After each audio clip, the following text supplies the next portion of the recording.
candy coated gloss, airbags lower, scrape the belly.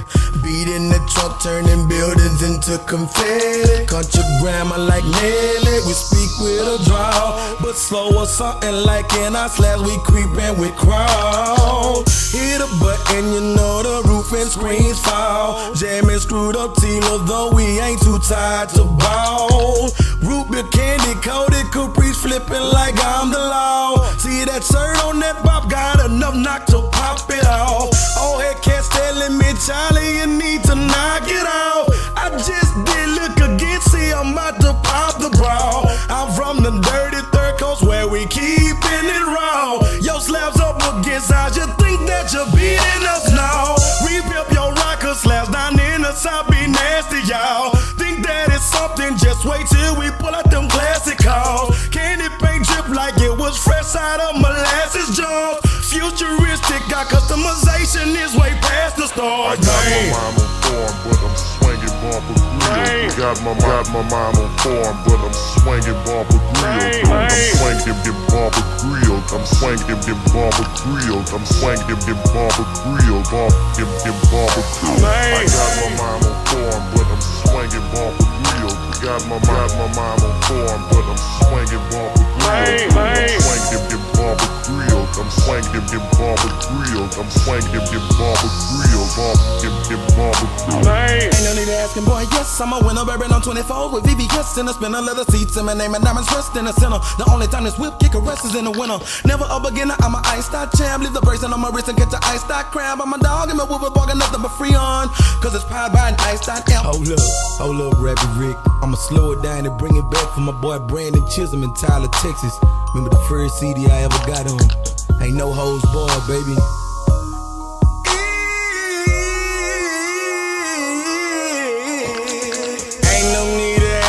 Boy, yes, I'm a winner, bourbon on 24s with VVS in the spinner, leather seats, and my name and diamonds rest in the center. And the only time this whip get caressed is in the winter. Never a beginner, I'm a iced out champ. Lift the bracelet on my wrist and get your iced out cramp. I'm a dog and my woofers barking nothing but free on, cause it's powered by an iced out amp. Platinum princess cuts or invisible sex, going up against us is like you're making it visible. Bet you can't see us. Envious niggas wanting to be us. Untamed already off of the chain, it can't free us from the side. Platinum metal VVS diamonds in my swinging around in my slab, showing boys what we buy. Think you got anybody better? We'll put up your cheddar, then tell them Charlie boy said get up, go get them and bring them by. Dead's in the Lone Star State, hurting Calvin, motherfucker, everything is still great. Country boy not from the city, but me be making my way, because me grind and me hustle, me making my pay. From no ice to iced up, broadcast to priced up, me slanging CDs in the hood like me or selling white stuff. Multi-million-dollar enterprise, keeping the white cup in the palm of me force, and the pound to draw that light up.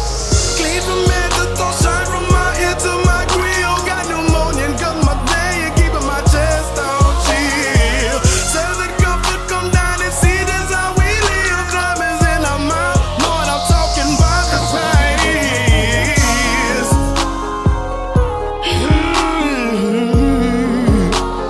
Man, Rapid Rick,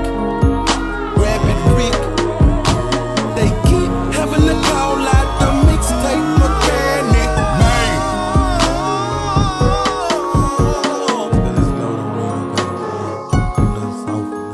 No. That's why they call me versatile child. I try to give you a little bit of everything. Yo, what's going on? You know, I had to put it down, represent for the Lone Star, H-Town. Shout out to Charlie Boy. Back to my roots, man. You know how we doing, man. You know how we rocking, man. We speak with a draw. Let's get it, man. Shabbat Shalom to everybody. Shabbat Shalom. Hope you guys are having a good one, man. I'm here to give you guys a presentation. A lot of you brothers You know, I was on Clubhouse and sisters were like, oh, you guys are not putting on for E1B1A. I'm like, are you dumb? That's all I've been doing on my channel. Well, we've been expanding and talking about E1B1B, which is our brother Clay, which again, I forgot to put this in the presentation. Let me mention it since I'm here and on the topic. I have Abraham, Isaac, and Jacob as EP2, and then their original descendants will have EP2, and then a later divulge into E1B1A, E1B1B through rapid radiation. So people have to understand that I look at E1B1B and E1B1A as both potential Israelites. I don't just look at one or the other.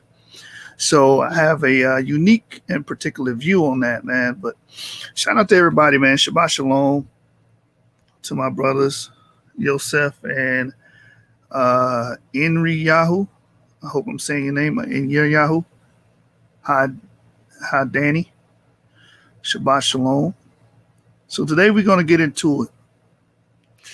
We're really going to teach a couple concepts that I have touched on in the past in this video, on this channel. So a lot of people with the criticism about not representing for E1B1A, that's unfounded. You must be new to the channel. But after this, I think either Sunday or Monday, Ivri of Israel is going to return with the haplogroup J breakdown. So, you know, this right here will hold you guys over until we can get the brother back on the platform and he's ready to present his information. With that stated, let's get right into the meat and potatoes. You know how we rocking, man. 7 gang, source gang over everything. It's not a debate, it's a stick up. 7 candlesticks up. So let's share the screen and go right to the PowerPoint. Talk about E1B1A dispersals, migratory patterns. Where do they come from? What do the scientists say? What does the oral testimony say? What does the legend say? What does the folklore say? What does the writing say? Can we articulate this with empirical data? The answer is emphatically yes. So let's get the PowerPoint up and running. See if I can get my computer to realize that it's open and then we can get started. So if anybody has any questions about this, I will do the Ivri format. I will have Q&A at the end of this. You said it's Niri Yahoo. Okay, Niri Yahoo. Excuse me, brother or sister. I don't know. I don't know if you're male or female. I'm sorry about that. But Shabbat Shalom. Welcome to the channel. I think I've seen you here before. I think you've been here every video, actually. All right. Shout out to Tanks on the Ground, Yashar. Shabbat Shalom. Yeah, man, we bringing forth them sources. Everybody else about that. They naysayers. They watch us and then they want to try to create an argument. That's ad hoc, post hoc. You ain't did no research on this. You didn't buy the books. You didn't take the time out to disseminate the information. You just saw what I said. Didn't like it. You were upset, and you hurried up and made a quick rebuttal in your mind. Anybody can do that. So let's go to view, and I want to go to reading view. Let's get started. The E1B1A dispersals, migratory routes, and oral traditions. I'm going to be touching on when did E1B1A get to Sub-Saharan Africa. That's going to be a large part of this discussion we're going to have. And again, at the end, I will open up the floor, allow questions. Learning from our brother Ivri. I think that's good for dialogue and growth and building with the channel and the members of the channel. So I got 59 slides, and I started working on this after work yesterday, and I was like, I'm going to do this live tonight. Yeah, that didn't happen. I crashed. So I fell asleep because I was at work practically all day yesterday. But I did start on it, and when I woke up, being the workhorse that I am, I went right back to work and finished the PowerPoint. So again, e1b1a dispersals, migratory routes, and oral traditions. All right, first slide. They crossed the Sahara centuries ago, and this is going to be the central theme of this PowerPoint. And the e1b1a carriers, gene bearers, bringing that DNA down south of the Sahara, where it was not there before.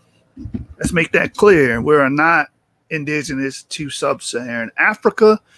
There's no evidence for that. There's no proof for that. There's no skeletal remains. The oldest skeletal remains we find in Sub-Saharan Africa are haplogroup A and B. Those will be your Hamites according to our model. A and B is Ham. DE is Shem, and CF lineages are Japhet. And I forgot to put this in the presentation. You got to forgive me. Nathaniel Jensen talks about the 3 ancient nodes that all humans come from, and he ties those 3 ancient nodes to Noah's 3 sons and their wives. So what we do is we divvy up those 3 nodes to later divulge into the 3 major haplogroupings, A, B, D, E, C, F. CF is the early Proto-Europeans. DE will be your early inhabitants of the Middle East, as we point out with the Natufians, and then the D markers being the earliest people in India, and then spreading out East Asia, and then making its way into Japan. We postulate that those are the original Semites or Shemites. So when people say you're anti-Semitic, no, I push nothing but positivity towards actual Semites. We have to actually identify who are the Semites, who are the descendants of Shem. We say those with DE markers would be that. Then we have AB. AB being the Paleo-Africans, the autochthonous original Africans like the Khoi, the San, the Forest people, the early Cushitic people, the early Nilotes, stuff of that nature. You had the early Cushites. The early Kush kingdom would have composed of people with haplogroup A, AM13 markers in particular, according to Muntazer's work. And he actually took a lot of the skeletal remains from Nubia during that time, or right before that time, the pre-Kerma population, tested the DNA, high frequency of AM13. So we know who the Hamites are. They fall into that cluster A and B.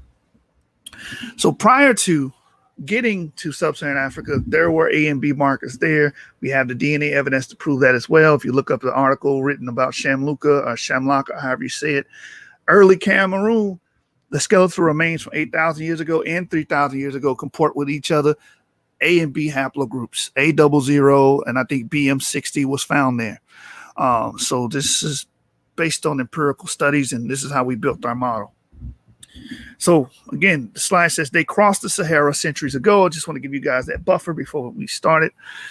According to Toa Kirafa, before the arrival of Christian missionaries, the Sefwi people had specific traditions deriving from Judaism. They strictly adhered to rest on Saturday, followed dietary restrictions that forbade them to eat pork, circumcise boys, and required women to go into isolation during their menstrual period, and so on. The founders of the community suggested that their ancestors originated from Jews in North Africa who had crossed the Sahara Desert centuries ago, perhaps from Timbuktu, ending up in the Ivory Coast. And this also is comparable to what the Igbo brother said in his autobiography, Equiano, about how his people had customs and traditions that were very similar to Judaic practices. You know, circumcision, what he's talking about here, the menstrual separation, isolation of the women. And he was like, it's comparable. And this was in the 18th century when he wrote this. So he goes a step further here, Mr. Toa. I'm just going to call him Toa. He's got a hard name to pronounce. And says that the founders of the community, of this community, the Sefwi people, say their ancestors originated from Jews in North Africa who had crossed the Sahara deserts, the desert centuries ago. And we're going to show how scientific data and thinking has actually overlapped with this, that actually agrees with this. So The Bantu expansion. This is from isogg.org.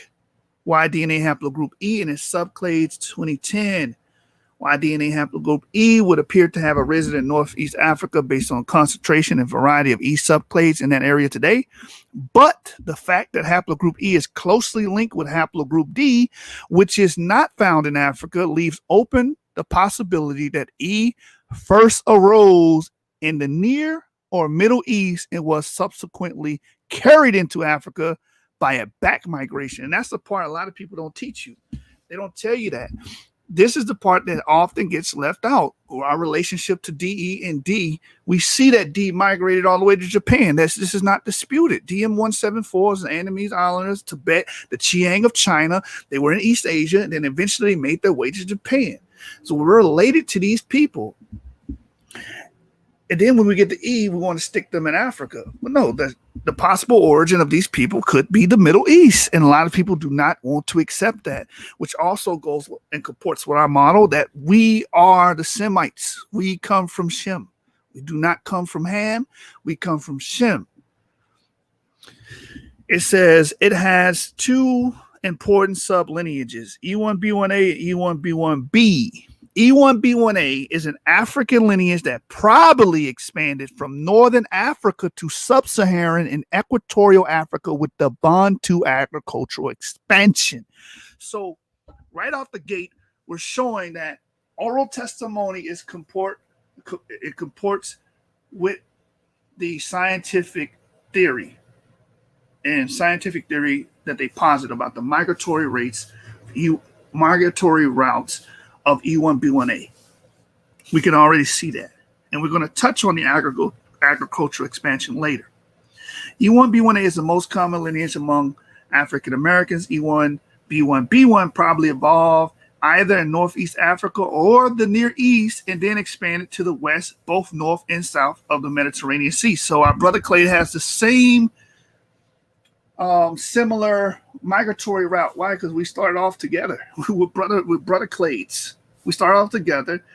We spread out and dispersed into Africa from the same point, which we're going to get into earlier. We just went into, later we're going to get into, and we just revealed the Sefwi people saying similar, having and expressing similar notions of expanding into sub-Saharan Africa, not originally being from there. And we can see isogg.org at one point had the same outlook for E1b1a. E3a, which is E1b1a, another classification for E3a. The nomenclature changes, so you have different names for the same thing. Okay, so it's African lineage that most likely dispersed south from northern Africa within the last 3,000 years. So they're not invoking 10,000 years, 20,000 years during the Pleistocene. They're invoking something that happened much more recently, what we would call the Iron Age. In the Middle East would be considered the Iron Age is when this happened, which would explain what we're going to break down later, why the Bantu and the early Nok people of Nigeria had access to iron metallurgy. How did they have that skill, that knowledge of pyrotechnology? Because they were creating terracotta. You need to have pyrotechnology and understand how furnaces work in order to do these things. It's a very difficult trade. It's not something you stumble upon. You can't just dig iron out the ground, iron ores out the ground, and expect them to become iron. That's not how it works. It's a very difficult and complicated task. They didn't go through a bronze. They didn't go through a copper age, but they went straight to iron. My argument is that these people carried this knowledge with them once they left the Middle East, as we just read, and then migrated from the north down to sub-Saharan Africa. And that's what we're going to explore. The sources on the left side of the screen: Abraham's Children by John Enteen, page number 266 to 267. Now we're going to deal with E3b. Now this is not focus. This is not the focal point. Is not E3b, but this is our brother clade E1b1b, believed to have evolved in the Middle East before spreading into Mediterranean during the Pleistocene Neolithic expansion, found in many Arab populations and in areas around the Mediterranean, in East and North Africa, particularly among the Berbers, and and southeastern Europe.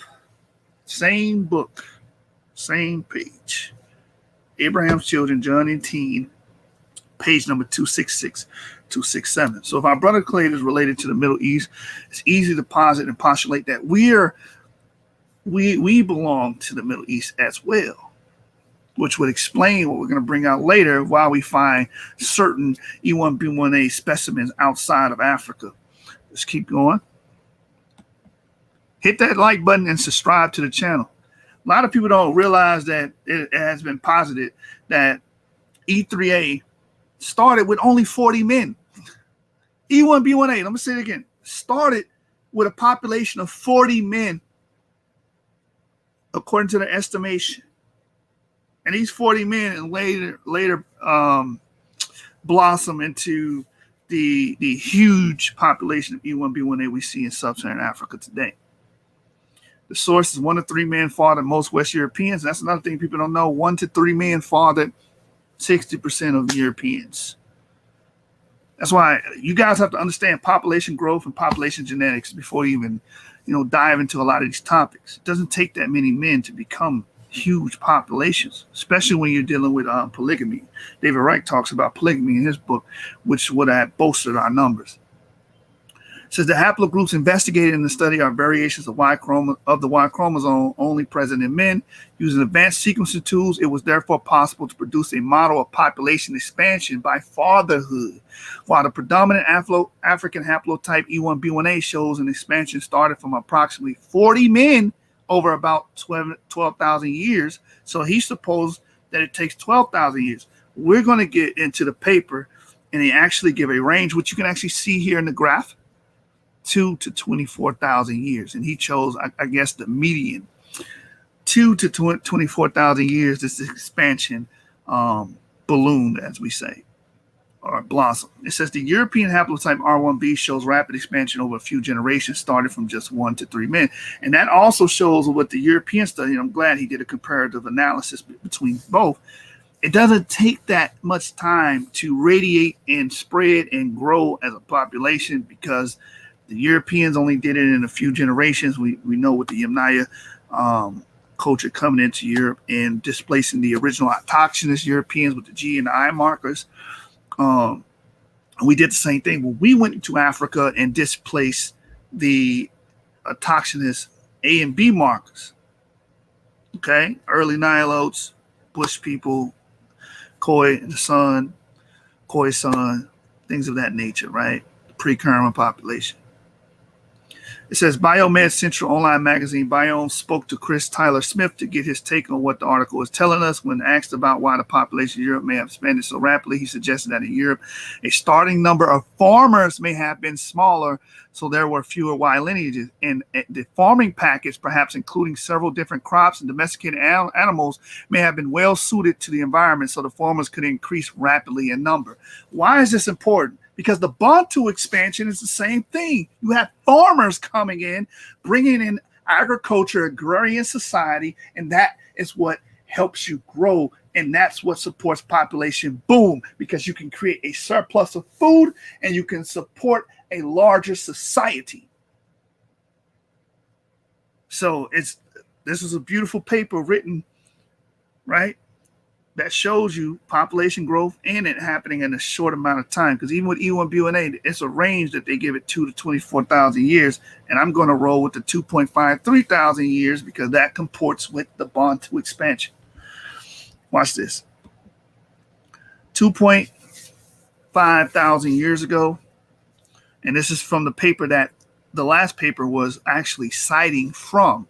So if you look up the modeling, the contrast in Neolithic male lineage expansions in Europe and Africa by Michael J. Sikora and others on PMC, you can find this information.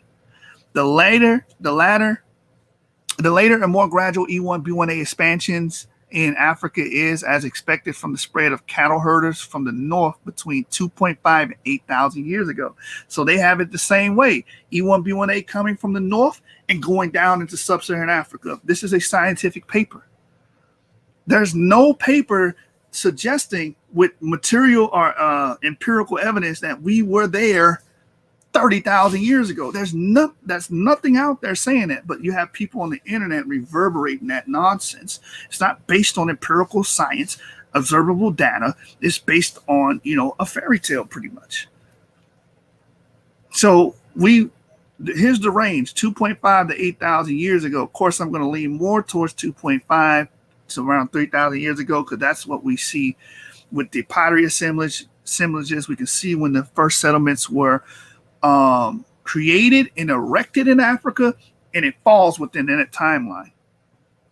Followed by the Bantu expansion to the southern tip of the continent, beginning approximately 2.5 thousand years ago and ending within the last few hundred years, incorporating a package of Bantu languages, cattle, and ironworking, which is going to be the themes that we're going to touch on. They brought forth cattle. There was no cattle in Sub-Saharan Africa prior to 4,000 years ago. That's just a known fact in academia. There was no ironworking there. Okay? So we're seeing these things come from the north and then come to the south. Poignant points. We're gonna get back to that, right? Let's keep going. The range of expansion. In Europe, the expansion was very rapid, taking only approximately 325, 50 to 600 years, and ending approximately 12,000 years ago, or 6 to 14,000 years ago. While in Africa, it was considerably less rapid, taking approximately 2 to 24,000 years, and ending more recently, approximately 2 or 0 to 12,000 years ago is when they're saying the Bantu or the expansion of e1b1a. But again, it gives you a range, 2 to 24,000. I take 2 to 3,000 is where I go into that range, because it comports with the other information that we have and empirical data that we have. Again, that's the same exact source by Michael J. Sikora on PMC. You can see the illustration here to the right. Pottery assemblage of the Bantu, and why I lean towards the 2 to 3,000 year range, because we see stuff like this, the pottery assemblage. The source is new research pokes holes in the idea of Bantu expansion in West Africa by Olivier Marbot. Tuesday, April 13, 2021, theafricareport.com. It says the vast majority of pottery remains that were recovered date back to either the early Iron Age, i.e. a period around 800 BCE to 400 CE, or the late Iron Age beginning around 1000 CE. These two periods are separated by a sharp decline in human activity between 400 and 600 CE. So when we look at this, what's the starting point? 800 BCE. Why is that important? Because this is where we start hearing about the migrations from the Middle East due to what? The Assyrians coming in and wreaking havoc. This is around that time. So then it goes with the legends of Israelites moving into Africa, going beyond the rivers of Ethiopia. If you guys know Zephaniah 3 and 10. For you guys watching, it relates that took place, and people would agree that this would have something to do with the migration as a result of the historical event of Assyrians coming in and sacking the land of Israel and Jerusalem and wreaking havoc on the northern kingdom in particular. And we know that was going on before that particular king that did it, the major expansion where he started replacing the peoples in the land. So we have a history. This is a historical record. It's in the Black Obelisk, it's in the Kirk inscriptions that Israelites were being deported and taken from those lands. So we know there was a migration and people moving. Then when we look at Sub-Saharan Africa, we see an influx of people coming in and starting to create settlements around this same time, 800 BCE. How do we know that? Because that's when we start seeing the pottery assemblage. Now, people might invoke older pottery assemblages, but those are small, sparse groups that probably are the results of those old hunter-gatherer groups, foraging groups. Before we were even there, A and B. When we look at the Bantu expansion, we can see when these people were getting there and proliferating. Okay? Let's move on. Ancient West African horses. Now, it doesn't take a rocket science for this. Everyone should know horses are not indigenous to West Africa. Horses are not indigenous to West Africa. So where did it come from? How did it get there? If it's in antiquity, someone had to carry these horses, had to travel with these horses to Sub-Saharan Africa. It's just common sense here. The antiquity of horses on the plateau is suggested by the horse tooth found in the Stone Age levels at Rop. Against this, it might be urged that there is no evidence of the uses of horses among the remains of the Iron Age note culture, which flourished on the plateau between the 5th century BC and the 2nd century AD.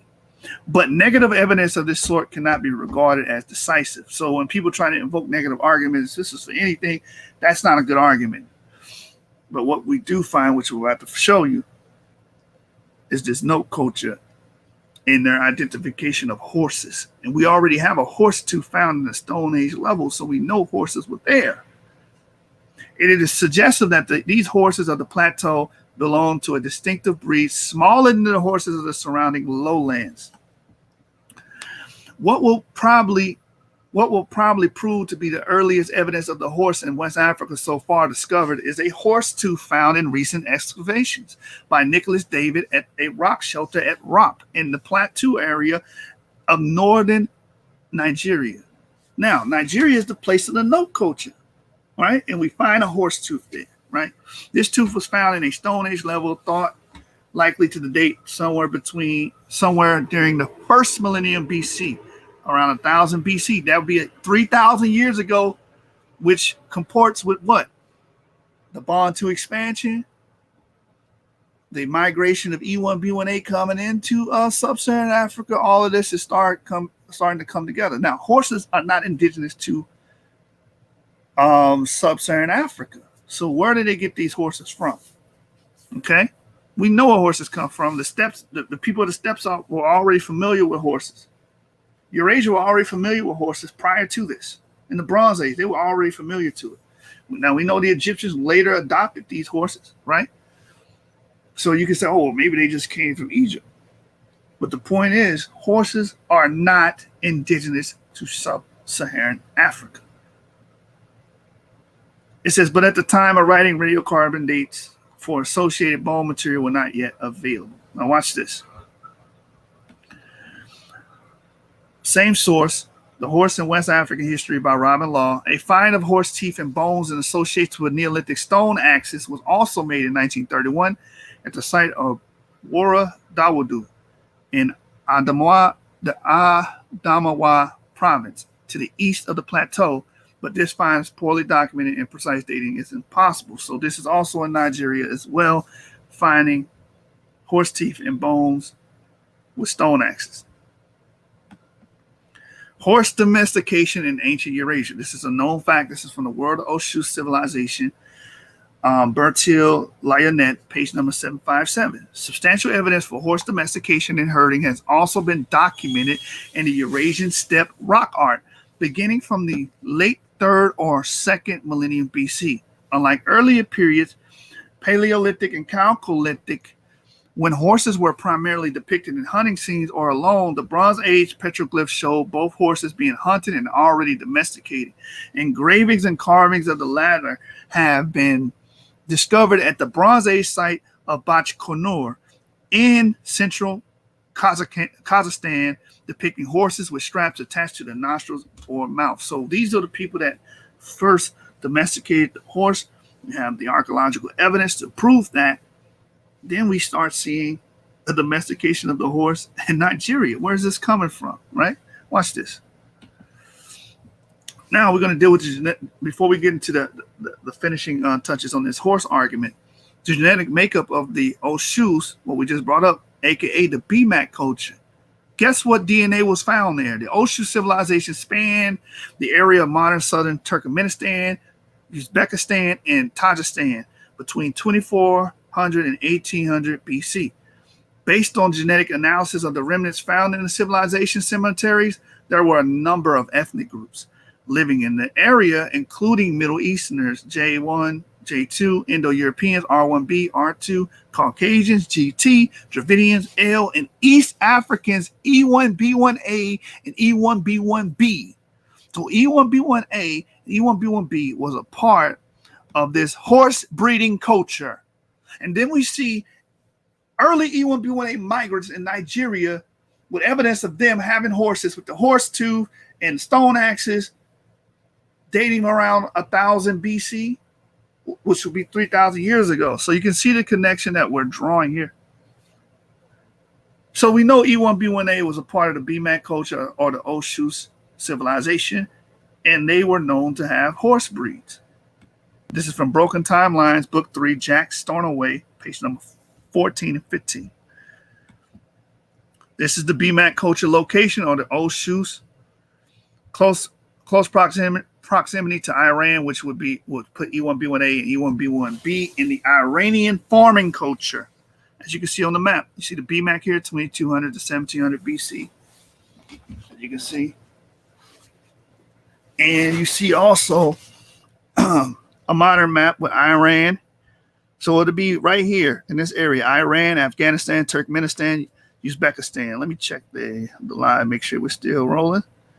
Yeah, we're still rolling. Shabbat shalom to everybody. Hit that like button and subscribe to the channel. Let me blow this up.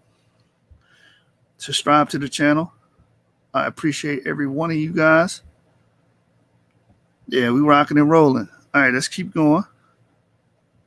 We rocking and rolling like Chuck Berry, man. As you can see, this would be located in modern day Iran, and by Afghanistan and Turkmenistan, and Uzbekistan is up here.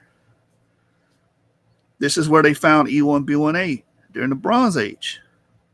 And this was a horse breeding population as well. They had horses. I'm going to prove that. E1b1a found in Iranian farming populations. You can find this article on Wiki, Bactria Margiana Archaeologist Complex. That's what BMAC stands for. In 2018, Narasimhan and co-authors analyzed BMAC skeletons from the Bronze Age site of Bustan, Dizarkatan, Godner Tepe, and Sapali Tepe. The male specimens belong to haplogroup E1b1a, E1b1b. So E1b1a and E1b1b is in this cluster. And you have J markers, L markers, R markers, and you had a T marker there as well. So you can't speak about this place without speaking of the component that we belong to, E1b1a and E1b1b. It says a follow-up study by Narasimhan and co-authors 2019 suggested the primary BMAC population largely derived from preceding local Copper Age peoples who were in turn related to prehistoric farmers from the Iranian plateau. So not only we're seeing that these people would be related to people that already knew about horse breeding, we see that these people would be related to people that already knew about copper smelting. So that will go into iron smelting as well, and people that already were introduced to farming, which we know the Bantu spread into Sub-Saharan Africa, farming. So these people that are up in Iran, in Asia, we can see that we were there. We have a specimen with that DNA. So we can infer that we see these cultural forms that belong to South Asia. We see them because people from these areas came into Africa. And those people would be the bearers of E1b1a and E1b1b. This cannot be disputed because we're in the culture with the material culture. We're not alien to the culture. We were here.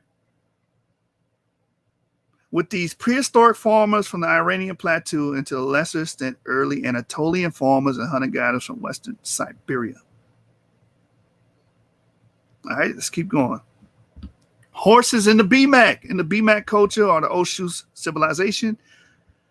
Horses in excavations of Golnir Depi, a brick-lined burial pit, grave number 3200 of the Royal Necropolis, a horse skeleton was found in period 1, dating around 2200 BCE, along with a four-wheeled wooden wagon with bronze rims. So it's without dispute that these people were already breeding horses. They weren't hunting them. They were actually breeding these horses to ride them. And we see the same thing in the No culture. And this is some Oshus civil or the BMAC culture horses, which we did find E1b1a amongst these people in the British Museum. You see horses and a chariot and people driving the chariot. See, right here it says model of gold chariot drawn by 4 horses. Okay. Now, the Noak civilization may have used uses produce of cultivated plants, meat, or domestic animals for trade. Their incredibly unique sculptures may have also been articles used for trade, religious objects, or worship, or works of art. The sculptures were attractive and advanced than certain other works in West Africa at the time of discovery. Statues portrayed subjects in all manner of positions, including figures sitting on horseback, suggesting the civilization may have had the use of horses. Now, what did we just read? We read about the Oshu's horses. What did we read about that? Horses were found in the BMAC. And what did we read before that? E1b1a was found in this same culture that had horses. Rode horses, not eat them. They domesticated these horses to ride them. And we see these horses in the Noak culture. It's without dispute. Look at that. It says, let's read it again. The sculptures were more attractive and more advanced than certain other works in West Africa at the time of discovery. Statues portrayed subjects in all manners of positions, including figures sitting on horseback, suggesting the civilization may have had the use of horses. And that's from thinkafrica.net, Noak Civilization, published October 1st, 2018. Noak horses depicted in art. This commanding pair of wooden equestrian figures, including their horses, represent the fully cultivated Noak artistic style, illustrated here by dramatically archetypal heads and extended overhanging faces. The heads, as in Noak terracottas, are invariably proportionally large relative to their bodies, with finely detailed features. And this is from the forsureanddigger.com about the Noak equestrian pair. And if you look this up on its website, this is what it looks like. These people obviously had horses. This is a Noak equestrian pair figurine. These people are riding on domesticated horses. So you guys see the link that I'm drawing here and the lines of connection. Okay. All right. So we can see and draw inference on and use abductive reasoning to see how these horses got here and where they came from, because we already know E1b1a was in the BMAC culture, Iran, Turkmenistan, that area. And these people already were accustomed to breeding horses and domesticating horses. And we can see that it found its way to Nigeria through the Noak equestrian pair. This is where Noak is located, West Africa, Nigeria. You can see on the screen. Early Jewish presence in Africa. Let's deal with this real quick. The Jews of North Africa by Sarah Taib Carlene, page number 16 to 19 is what we're going to be covering. It says Carthage and the Phoenicians from 813 to 146 BCE. Let's go back. The Jews are described as being native to North Africa, almost as part of its flora and fauna.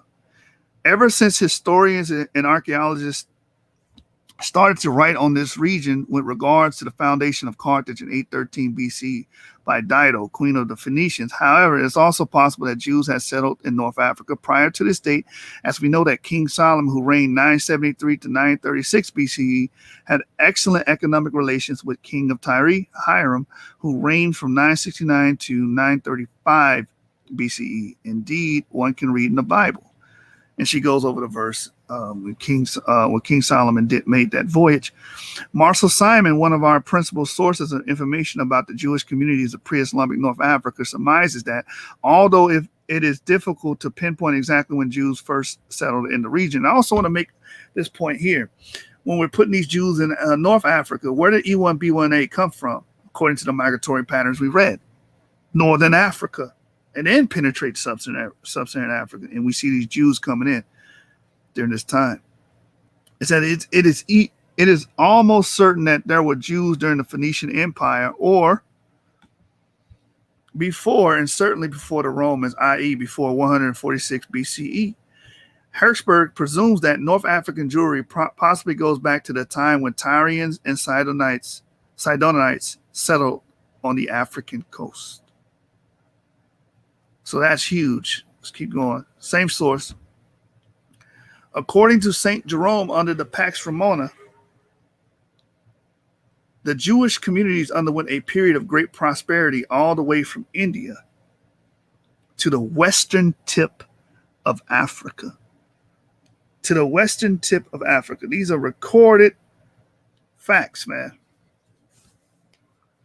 So we have an ancient presence in Africa, in West Africa, and we're tying it together with the scientific model of migratory routes of e1b1a penetrating Sub-Saharan Africa much recently, within the last 3,000 years.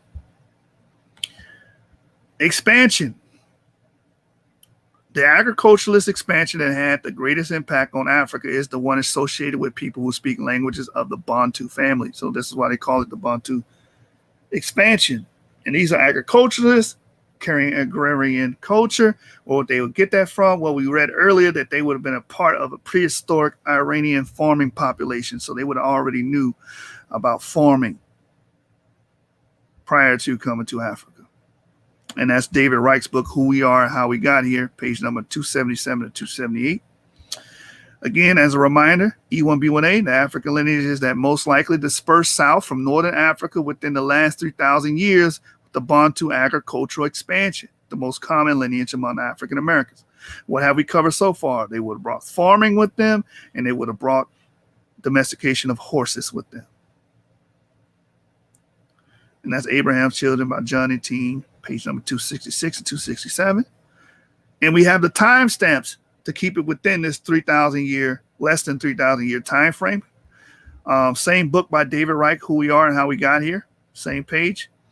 People from the culture lived at the boundary of the forest and expanding savanna and developed a highly productive set of crops that was capable of supporting dense populations. So this was a farming population, right?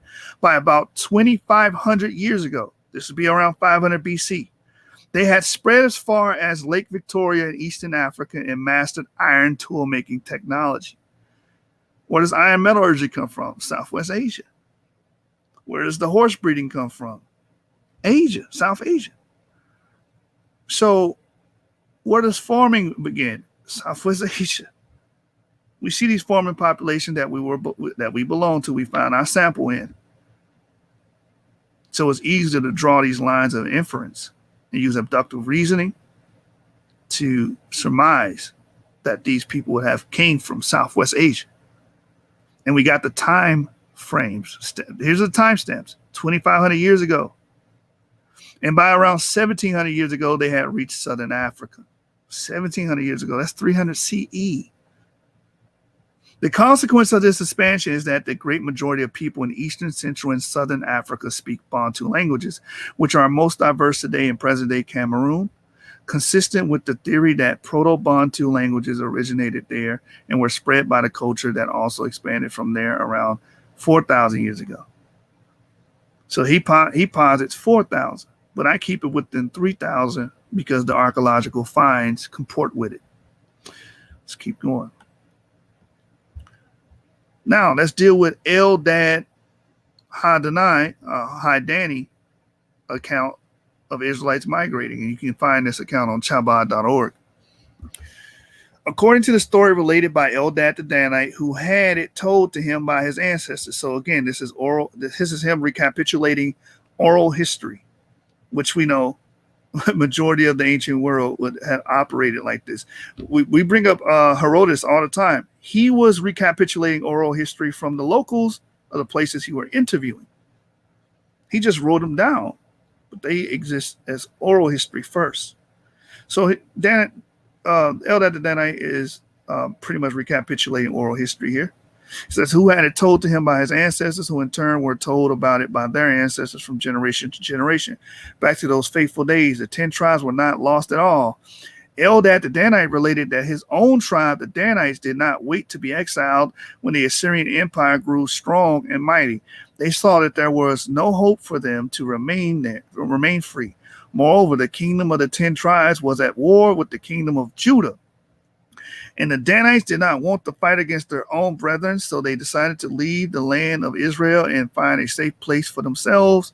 It was in the 8th year of the reign of Ahaz of Judah, that is in the year 3191, 14 years before the fall of Samaria, that the Danites took their wives and children, their sheep and cattle, and left the land of Israel. They went by the way of Egypt further down the upper Nile River and settled in Ethiopia, in East Africa. The Danites were great warriors, and after fighting many battles against native tribes, they established themselves securely with a kingdom of their own.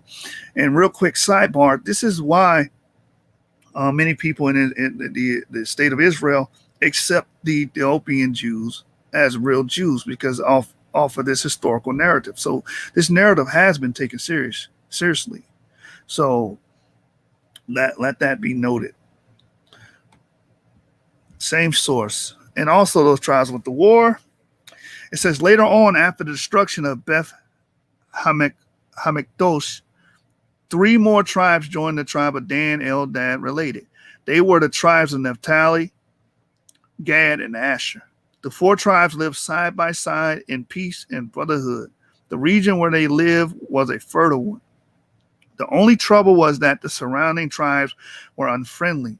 The 4 tribes had to fight them constantly, so each tribe went to war for 3 months in a year, coming back with much spoil and with many slaves, which they divided among all the tribes.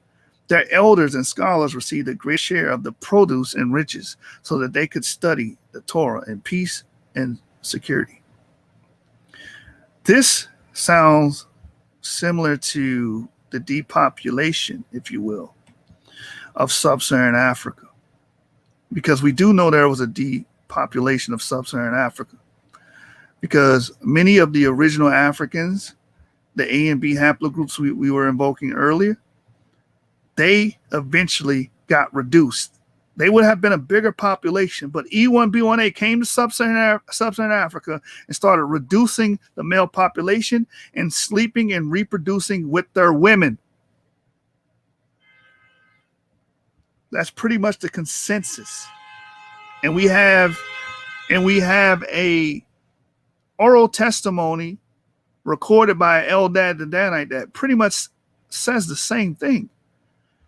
That these foreigners came in, these Israelites came in and started to reduce the autochthonous original peoples of these areas.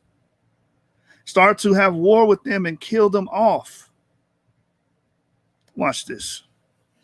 This is Rain J. Herrera and Ralph Garcia's Beltran's page number 407-408, Ancestral DNA, Human Origins and Migrations. This is the section dealing with the Bantu expansion, chapter 11. Sub-Saharan Africa is the most genetically diverse region in the world. Although the Bantu dispersal is traditionally an intra-African migration, its impact is felt outside the continent.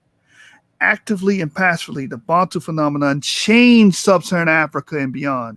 It had a powerful homogenization effect, reducing the amount of diversity. How? Because they were killing the natives, the indigenous. They were killing them. Just like we just read here in the Eldad account. So each tribe went to war for 3 months in a year, coming back with much spoil and with many slaves, which they divided among all the tribes. Let's read here. The homogenization effect. They started reducing the diversity by killing off the males. It says reducing the amount of diversity. The end result of the Bantu expansion was the assimilation of the Bantu way of life by the indigenous people and the elimination of many native singularities. Translation: people were getting killed. People were dying off. We reduced the population, we reduced their males, and we began to multiply and boom during this time. What we're seeing in Eldad the Danite's work could very well be a mirror image or mythicized version, if you will, of what we're calling the Bantu expansion. Let's keep going. The Levite migration to Havola. When the Beth Hamakadosh was destroyed and the Jews were led captive into Babylon, the Chaldeans demanded of the sons of Moses, the Levites, who were singers in the Beth Hamakadosh, sing to us of the songs of Zion. But the sons of Moses wept before God and said, how can we sing the song of God on foreign soil? And they cut their fingers, saying, these fingers which played the flutes and harps in the Beth Hamakadosh shall not play in an impure land. Seeing their great distress, God sent a cloud which carried them with their tents, wives and children and sheep and cattle to the land of Havola, the land of gold, and put them down there in the middle of the night. So, of course, it has mythic implications here. But again, myth can encapsulate realities. And I look at this as just a telling of a migration from the land of Israel into Africa. It says, the noise which the Jews of the four tribes heard that night was very great. In the morning, they saw a great multitude of their brethren, the sons of Moses, who had landed nearby. But a mighty river separated them. The waters of the rivers flowed with great force, throwing up stones and spray, and creating a mighty roar and rumbling. This went on all week, and no one could cross the river. But when Shabbat came, the river became quieted and rested calmly. A great cloud descended on it. And again, no one could come near the river. They called the river Sambat Yom, meaning the Shabbat River. And here's the thing about this. Again, more mythic implications here and mythology being employed in this history, but it's still telling of a migration. Now, with this river of sand and stone, if you will, this river of sand and stone could very well be the Sahara Desert. And what he's explaining, not being across, could very well be telling of a sandstorm. So you have to take the mythic elements out and compare and contrast with reality. Like I always mention, the Suniki people had a mythic story as well. They would sacrifice to their deity, the snake deity. And they believed that doing that sacrifice, they would sacrifice a little girl, by the way. And they believed that in doing so, that the snake deity will bless their river, the Niagara Bend, and it will bring forth rain and bring forth gold. Well, that actually has some truth to it. That the waters would overflow the banks during the heavy rain seasons and bring forth what they call alluvial deposits, water deposits that carried gold in that region of the Niagara Bend. So just because something has mythic elements does not mean it does not encapsulate or capitulate reality. All right. So where is this Havola located that they're talking about? I believe it's the Havola being pointed out in Genesis, the 2nd chapter. And according to W.F. Albright, page number 20 of the location of Garden of Eden, he says the Havola of Genesis chapter 2 refers certainly to the African Havola, rather than to the Asiatic Havola, which lay opposite, since it is said to produce good gold, gum resin, and malachite, all of which are important products of the Nubian desert, and two of which at least do not seem to have been found in Western Arabia. This is the country which is called Punt, and the Egyptian inscriptions, in which provided rich treasures of gold, gums, and spices, and also malachite. Though gold and malachite were drawn in great quantities from the Nubian desert directly east of Upper Egypt, from Asna southward end of Nubia. So this is where I put Havola. Havola meaning the place of gold. I put it in Africa. Don't locate it in Arabia. So these people would have been, according to my model, going to Africa. The mythic tales of the tribes of Israel in Africa. Eldad the Danite went on to relate that the four tribes, Dan, Naphtali, Gad, and Asher, did communicate with the sons of Moses by means of pigeon.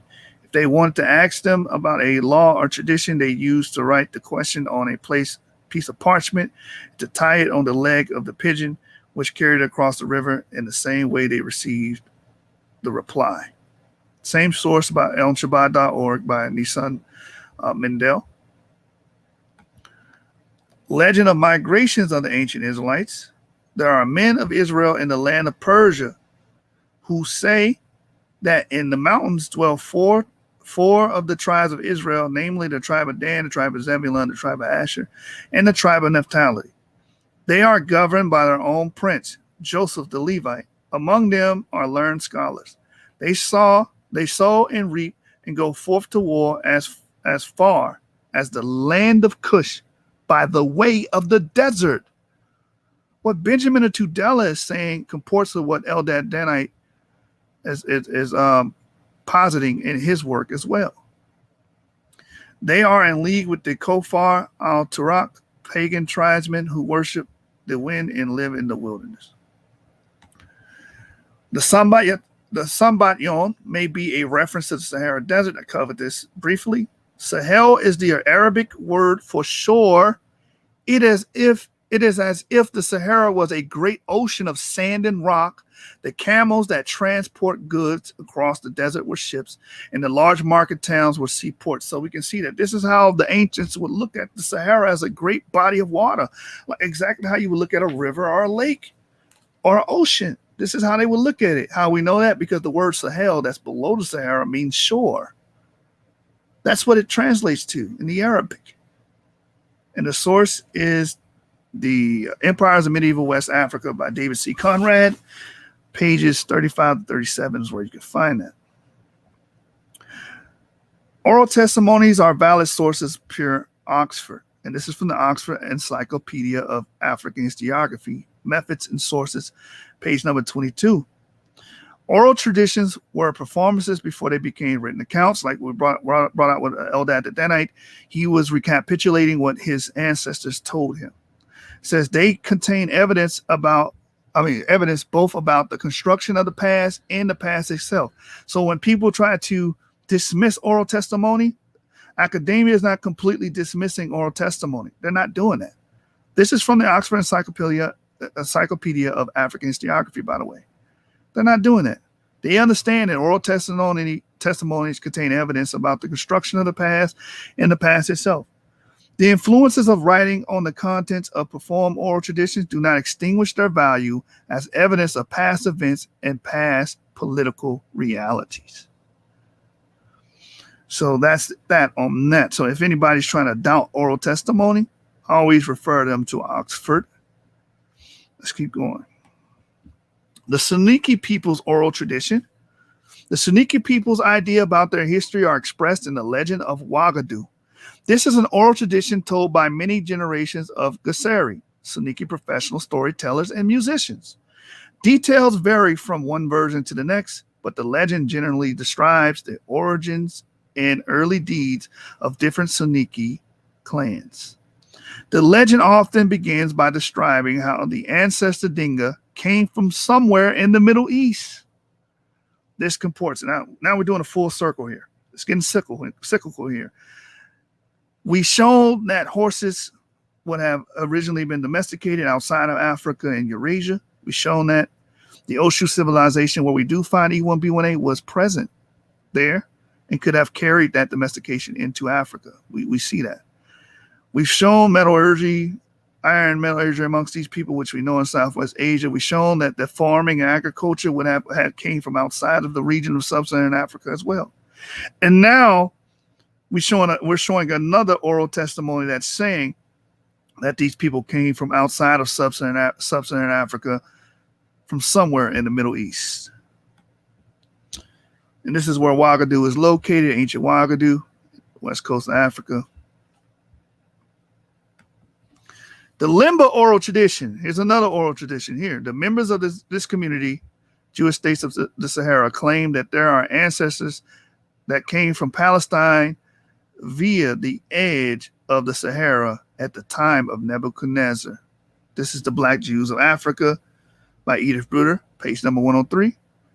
And the Limba tradition says the same thing. It says, but according to the Limba oral legend, they are Israelites deported by King Nebuchadnezzar from Judea to southern Arabia, a land they call Sina.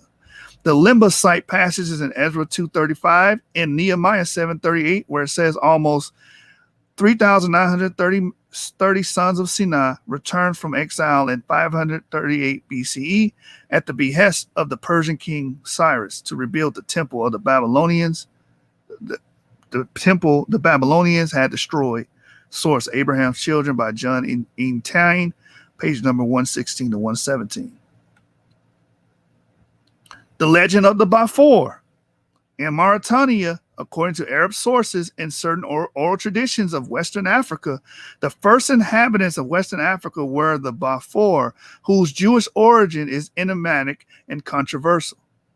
Following a process of organization, functioning, and decline of all Sudanese empires described by Charles Montel, one might assume that a Balfour existed several centuries before Islam. And this is what we're bringing up. E1b1a definitely when it came here before Islam, and we're saying that these people would have been Middle Eastern migrants coming in, bringing in Middle Eastern culture with them, like the chicken, Southwest Asian chicken.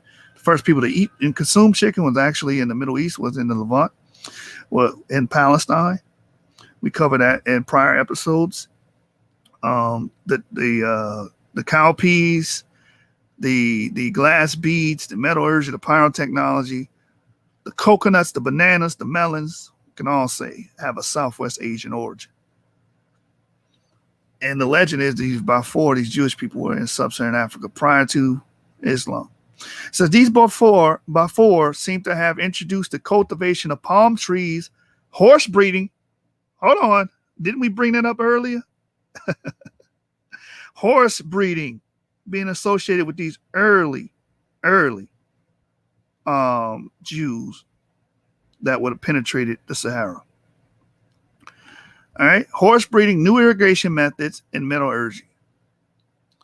Okay, metallurgy, horse breeding. We know these are things that exist outside of Africa and finally makes its way into Africa through endemic or demic diffusion, meaning people had to bring these ideas and concepts with them.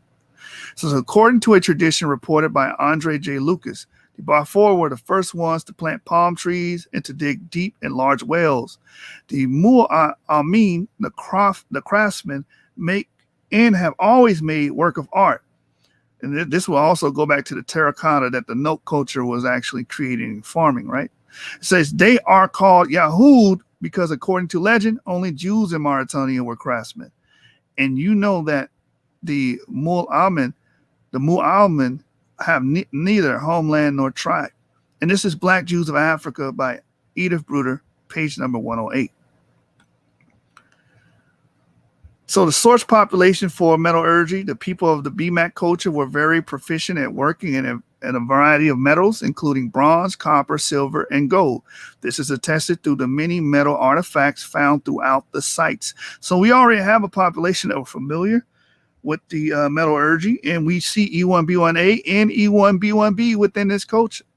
So there's no mystery to me why we start seeing iron metallurgy in Africa. It's coming from these people that were already accustomed to it. Migration 2.5 thousand years ago into Sub-Saharan Africa. It says the region of Sub-Saharan Africa at this period consisted of two types of land. Savanna, consisting of grassland with few trees, covered most of the northern part of the region and some parts of the south. Small farming communities lived in the northern fertile area, which was suitable for growing crops and raising livestock. Most of the southern part was covered by tropical forests, and here along the coastal areas, people lived as hunter-gatherers. These hunter-gatherers would be haplogroup A and B. They're not related to us until we came in and started, like I said earlier, started to depopulate them. This is about 2,500 years ago, peoples from northern Africa started moving into southern Africa. Let me read that again.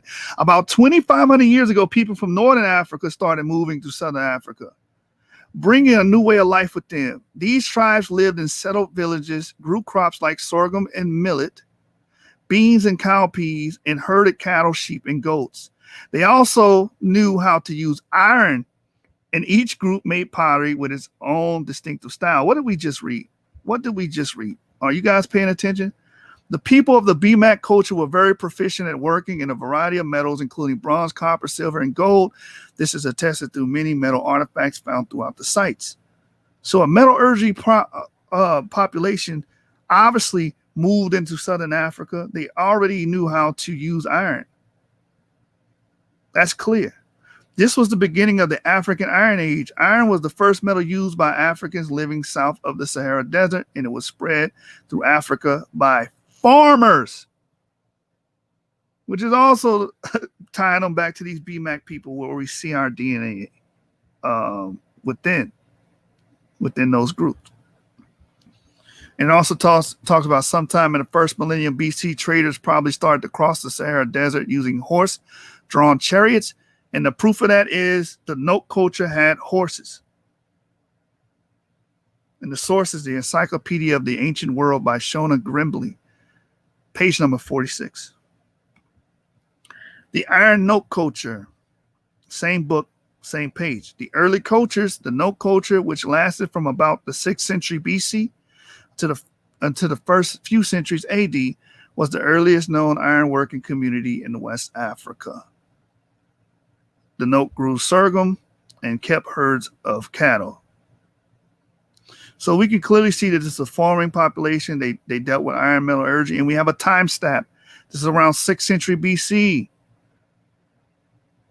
So it's lining up with the history, the legends, the oral testimony of these Jews and Israelites coming in from the Middle East, and they're bringing in culture from the Middle East that is not indigenous to Sub-Saharan Africa. The Bantu carried material culture from outside of Africa. These early Bantus also brought with them agricultural technology, which included crops such as banana. Bananas are not indigenous to Africa. They're from Southwest Asia. Yams, coconuts are from Southwest Asia. Sorghum, millet, cowpeas, and melons, in addition to iron and copper metallurgy. Although these domesticated species were transported by the advancing Bantus along the eastern and western African streams, many had origins outside of Africa. So, how did they get all this stuff? Maybe because they began outside of Africa and migrated into Africa. It says, for example, the humpback cattle is from India, whereas chickens, bananas, and coconuts were imports from Southeast Asia. And this is Ancestral DNA by Rain J. Herrera, Ralph Garcia Bertrand, page number 430 to 431. Goats from Southwest Asia. This is why chromosome research suggests a common origin for goat patrolines on the coast of the Levant and the Maghreb, reflecting, according to authors, a dispersal of male goats from Southwest Asia via early maritime colonization or commerce. So even the goats point to Southwest Asia. Bananas come from Southeast Asia. Oxford Handbook of African Archaeology, page number 834 to 836. It says subsistence information is sparse at most sites, with bones usually destroyed by acidic soils through faunal remains confirm. Though faunal remains confirm hunting, fishing, and keeping of caprines. Yams must have played a significant role, but leave no detectable traces far in the archaeological record. Intriguingly, the earliest direct archaeobotanical evidence for cultivation consists of banana phytoliths at Nakang, north of Yaoundé. As domesticated bananas originated in Southeast Asia, their presence in Cameroon's rainforest as early as 2500 before present is unexpected and requires substantiation by additional evidence. Oh, it's expected according to our model, because we expect to see people from Asia bringing in culture from Asia, bringing in material culture, bringing in crops from Asia. And we see bananas in Cameroon 2,500 years ago with a crop, with a fruit that originated in Southeast Asia.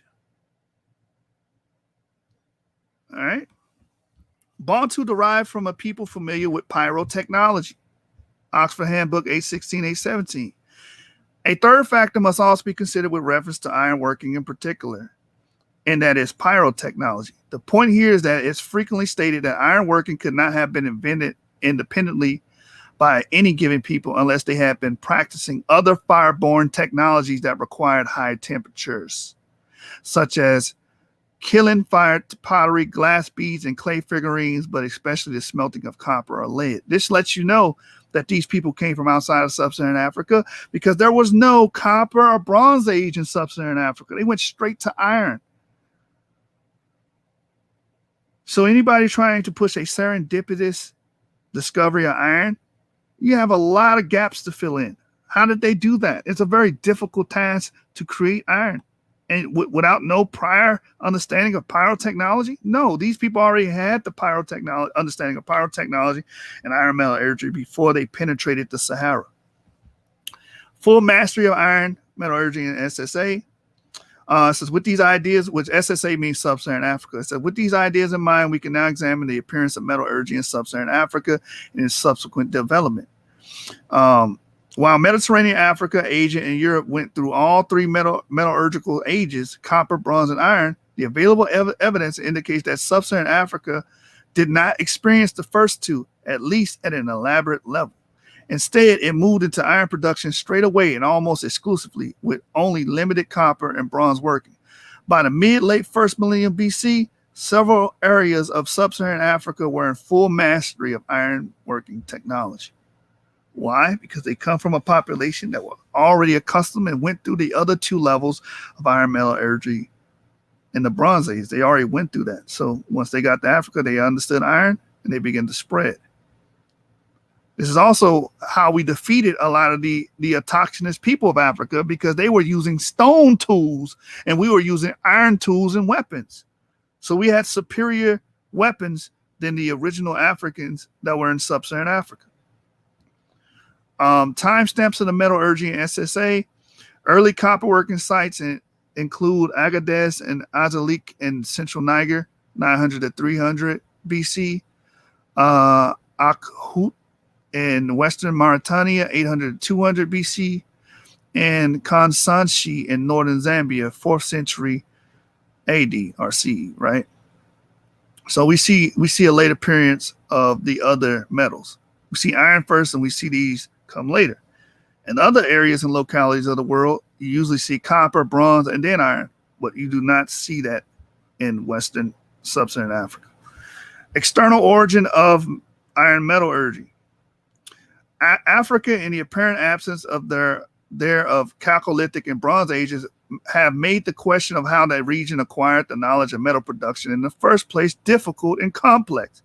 As already indicated, two schools of thought exist. One advocating external origin, adoption. The other subscribing to local invention, serendipity. The external origin school is premised upon the assumption that Sub-Saharan Africa acquired the knowledge of metallurgy at a late date when compared to neighboring regions of Asia and Europe. During the 3rd millennium BC, bronze was already in regular use in the Near East and Eastern Mediterranean. And a millennium later, iron took over from it as a regular utilitarian metal there, whereas Sub-Saharan Africa became a regular producer and user of copper and iron only several centuries after that. Despite the likelihood that copper working in Mauritania and Niger reaches back to the first half of the 1st millennium BC, this has not altered the external origin viewpoint, since at least some of the artifacts at Akhut, I don't know how to say this, I'm just going to call it AK, resembles others from Iberia and North Africa. So if it resembles stuff from Iberia and North Africa, we can clearly see where this is coming from. It's not rocket science here. Same book, 817, 818 is the page. Different routes have been proposed for the introduction of ironworking in Sub-Saharan Africa. Trans-Saharan route, or routes tracing back to the early mid-1st millennium BC Phoenician settlements at Carthage and modern Tunisia, has attracted considerable interest. And we read earlier in Sarah Taib Carleen's book that we would have had ancient Israelites there in ancient Carthage. Said, but efforts to uncover direct evidence to support this continue to meet with little or no success. For example, while Carthage was founded in the late 9th century BC, iron did not gain regular usage there until the 3rd century BC.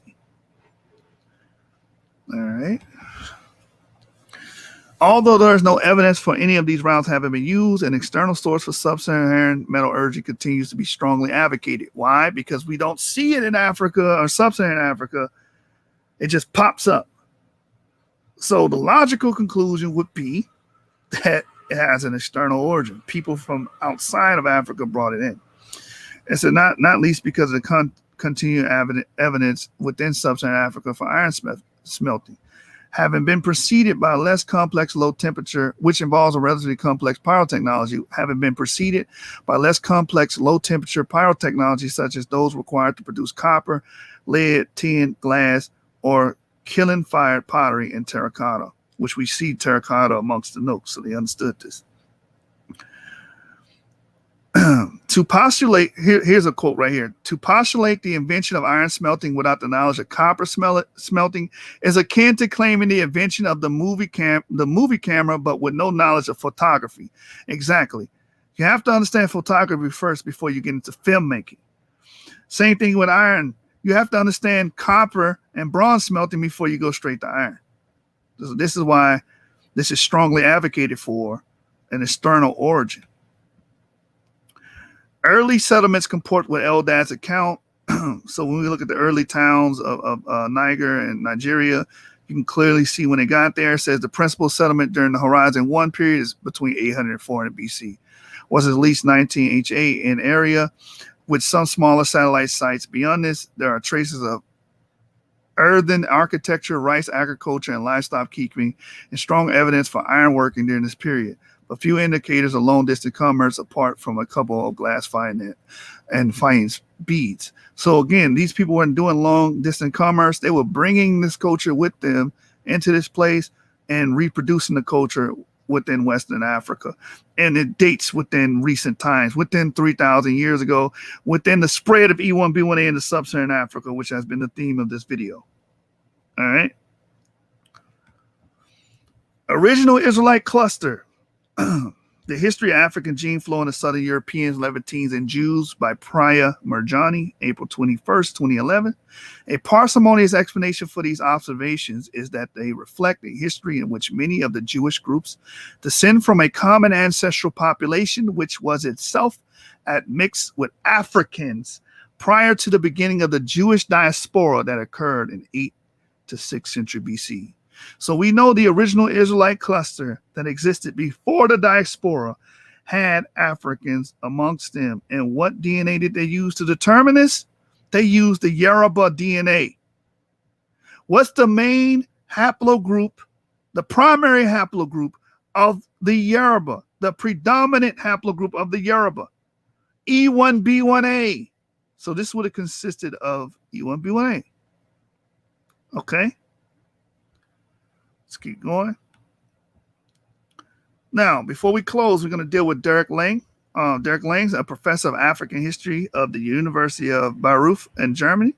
Using hitherto unexplored sources, presents the development of the West African empires of Ghana, Mali, and Songhai from a new perspective of ethnogenesis. He maintains that the main clan and state structure of several West African kingdoms are based on the same dualistic pattern as that of the Canaanite, Israelite, and hence also Phoenician societies. Supported by written records, oral traditions, and cult dramatic performances, these similarities suggest the existence of the early trans-Saharan contacts reaching back to the pre-Roman period. The Phoenician trade appears to have been the single most important factor explaining the transfer of these organizational forms from North Africa to the Sub-Saharan region, where they could be particularly prominent in the Hausa and Yoruba societies. Black Jews of Africa by Edith Bruder, page number 113. Now, what did we just read? We just read that they used the Yoruba Nigerians to represent Sub-Saharan Africans in the study of the African gene flow within the Southern Europeans, Levantines, and Jews. And we just read that the ancient Israelites was itself admixed with African. Which Africans? The Yorubas. The same DNA as the Yorubas. Prior to that.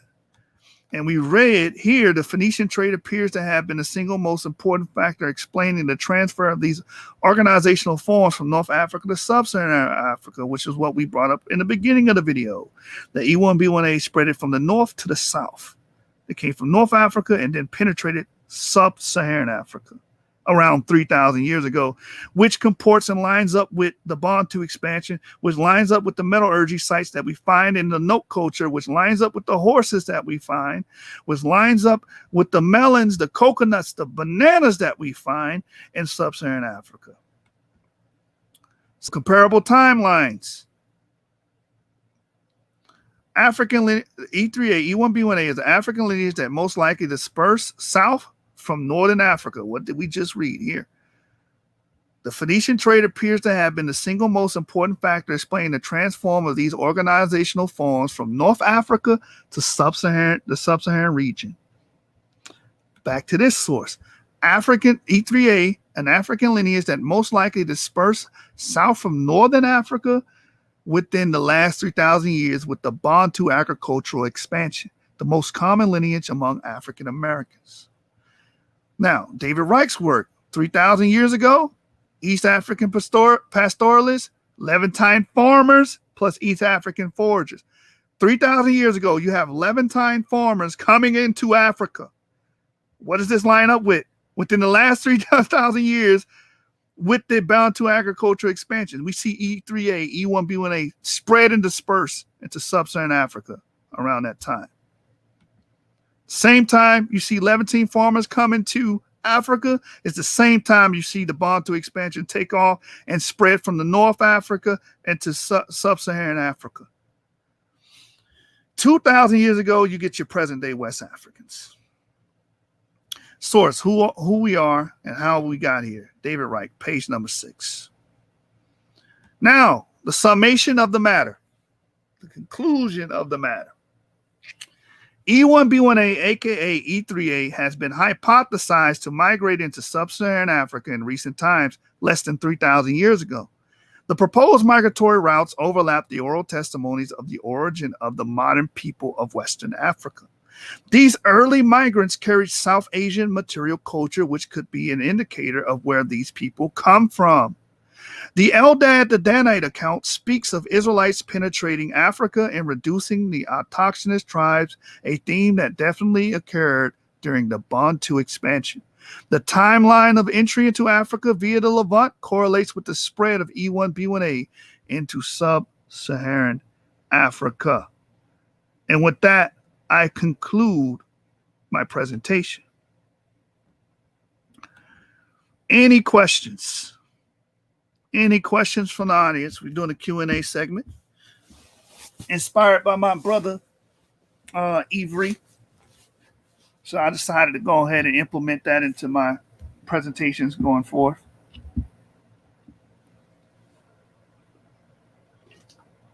Anybody has any questions? All right. Let's see what you guys are talking about in the chat. Looks like you guys were busy while I was presenting. Let's see. Shalom to everybody. Hit that like button. Subscribe to the channel. You know how we rocking, man. Is there a troll down here? Somebody, you guys dealing with it looks like you guys been fighting and arguing in the chat.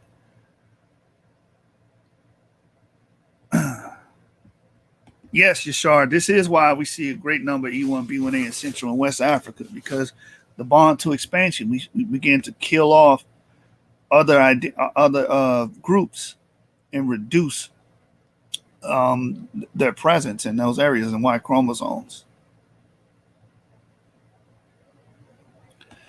Niri Yahoo says, according to Sylvia Winkleman, the BMAC culture is also related to the Proto-Elamite and Old Elamite. Okay, that's interesting. Herodotus wrote these things down using Greek based on Canaanite written script. They owe everything to the Semitic and Hamitic peoples. Joshua's bringing up the Ebo, Gad, Dan, Naphtali, and Asher tribes that would have been a part of that Eldad Danite migration. This information about the Ebo being Gad, Dan, Naphtali, Asher is found in the Talmud. Yeah, share that source, man. Joshua, share me that. Bring that source to me. He says Havola is Somaliland. Okay.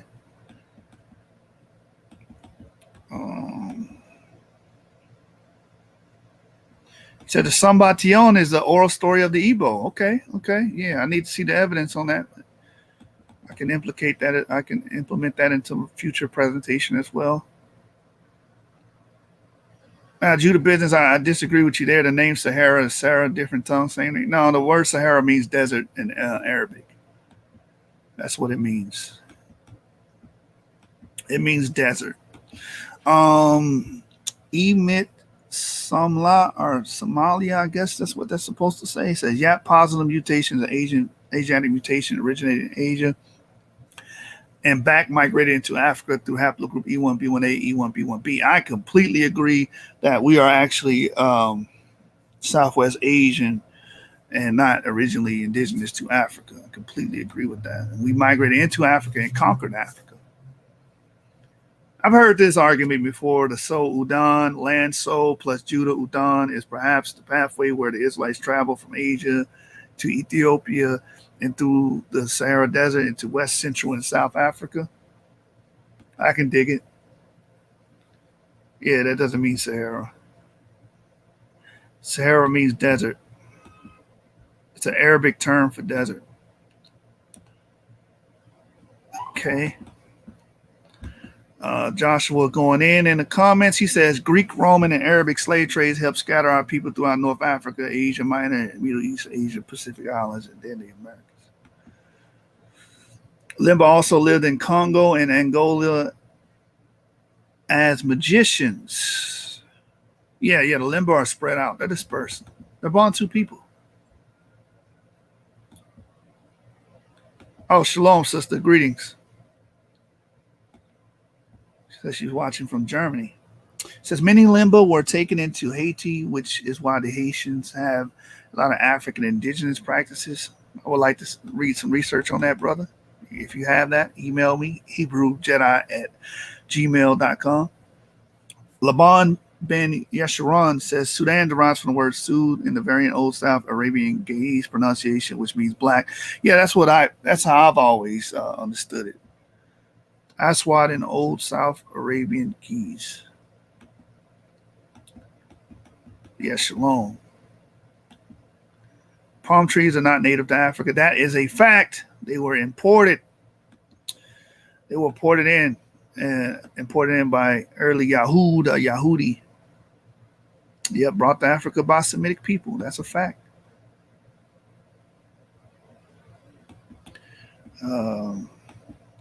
Haplogroups prove nothing. Your autosomal DNA is what you're made up of, pretending to be Jewish because one haplogroup is no good here.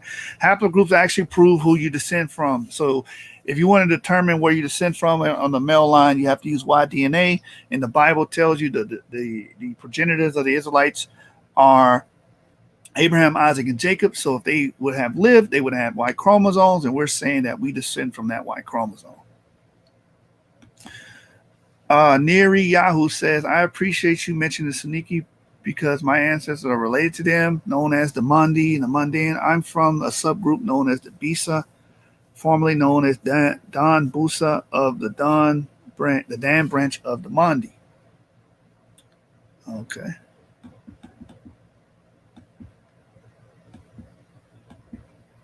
Yobita says, you're literally grasping at straws. There's no evidence of Israelite haplogroups, and a haplogroup is a tiny portion of an individual's entire genome.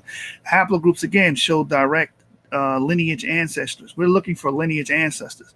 Autosomal DNA shows you who you mix with or who your ancestors mix with. It doesn't give you a direct ancestry. So when you want to deal with a direct ancestry, you have to look at the Y chromosome and say, okay, what set of males come from what set of males? We're saying Abraham, Isaac, and Jacob would have had E markers, and we have E markers, and we descend from that because Y chromosomes are passed down from father to son, unbroken. It's an unbroken chain. So if you had a child, Yobetta, in East Asia, and 500 years from now, he continues that male line, the male line, that is still your descendant, even though he might have mixed with the local population, the local women there, and for subsequent generations. His autosomal makeup or ancestry estimate could be 90% East Asian, but he's still your descendant. Nasi research says some BMAC groups were also making steel with advanced iron working techniques. Many archaeologists confirm this, and Jet Magazine also did an article on it years ago. Right. So that puts our people in a population that already understood that. That's the connection I was making during the presentation. He said, where exactly is the Garden of Eden then?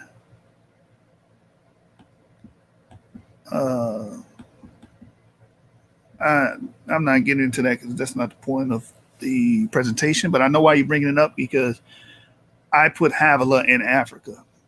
Jews and Jewish people are new people, neither have nothing to do with the Afro-Hebrew people, antiquity. Well, I mean, you could say the word, the pronunciation Jew is new, but Jews are an ancient people. Melanesians may be Semites then. I always wondered why scholarship ignored Aborigines and Adamese and other black.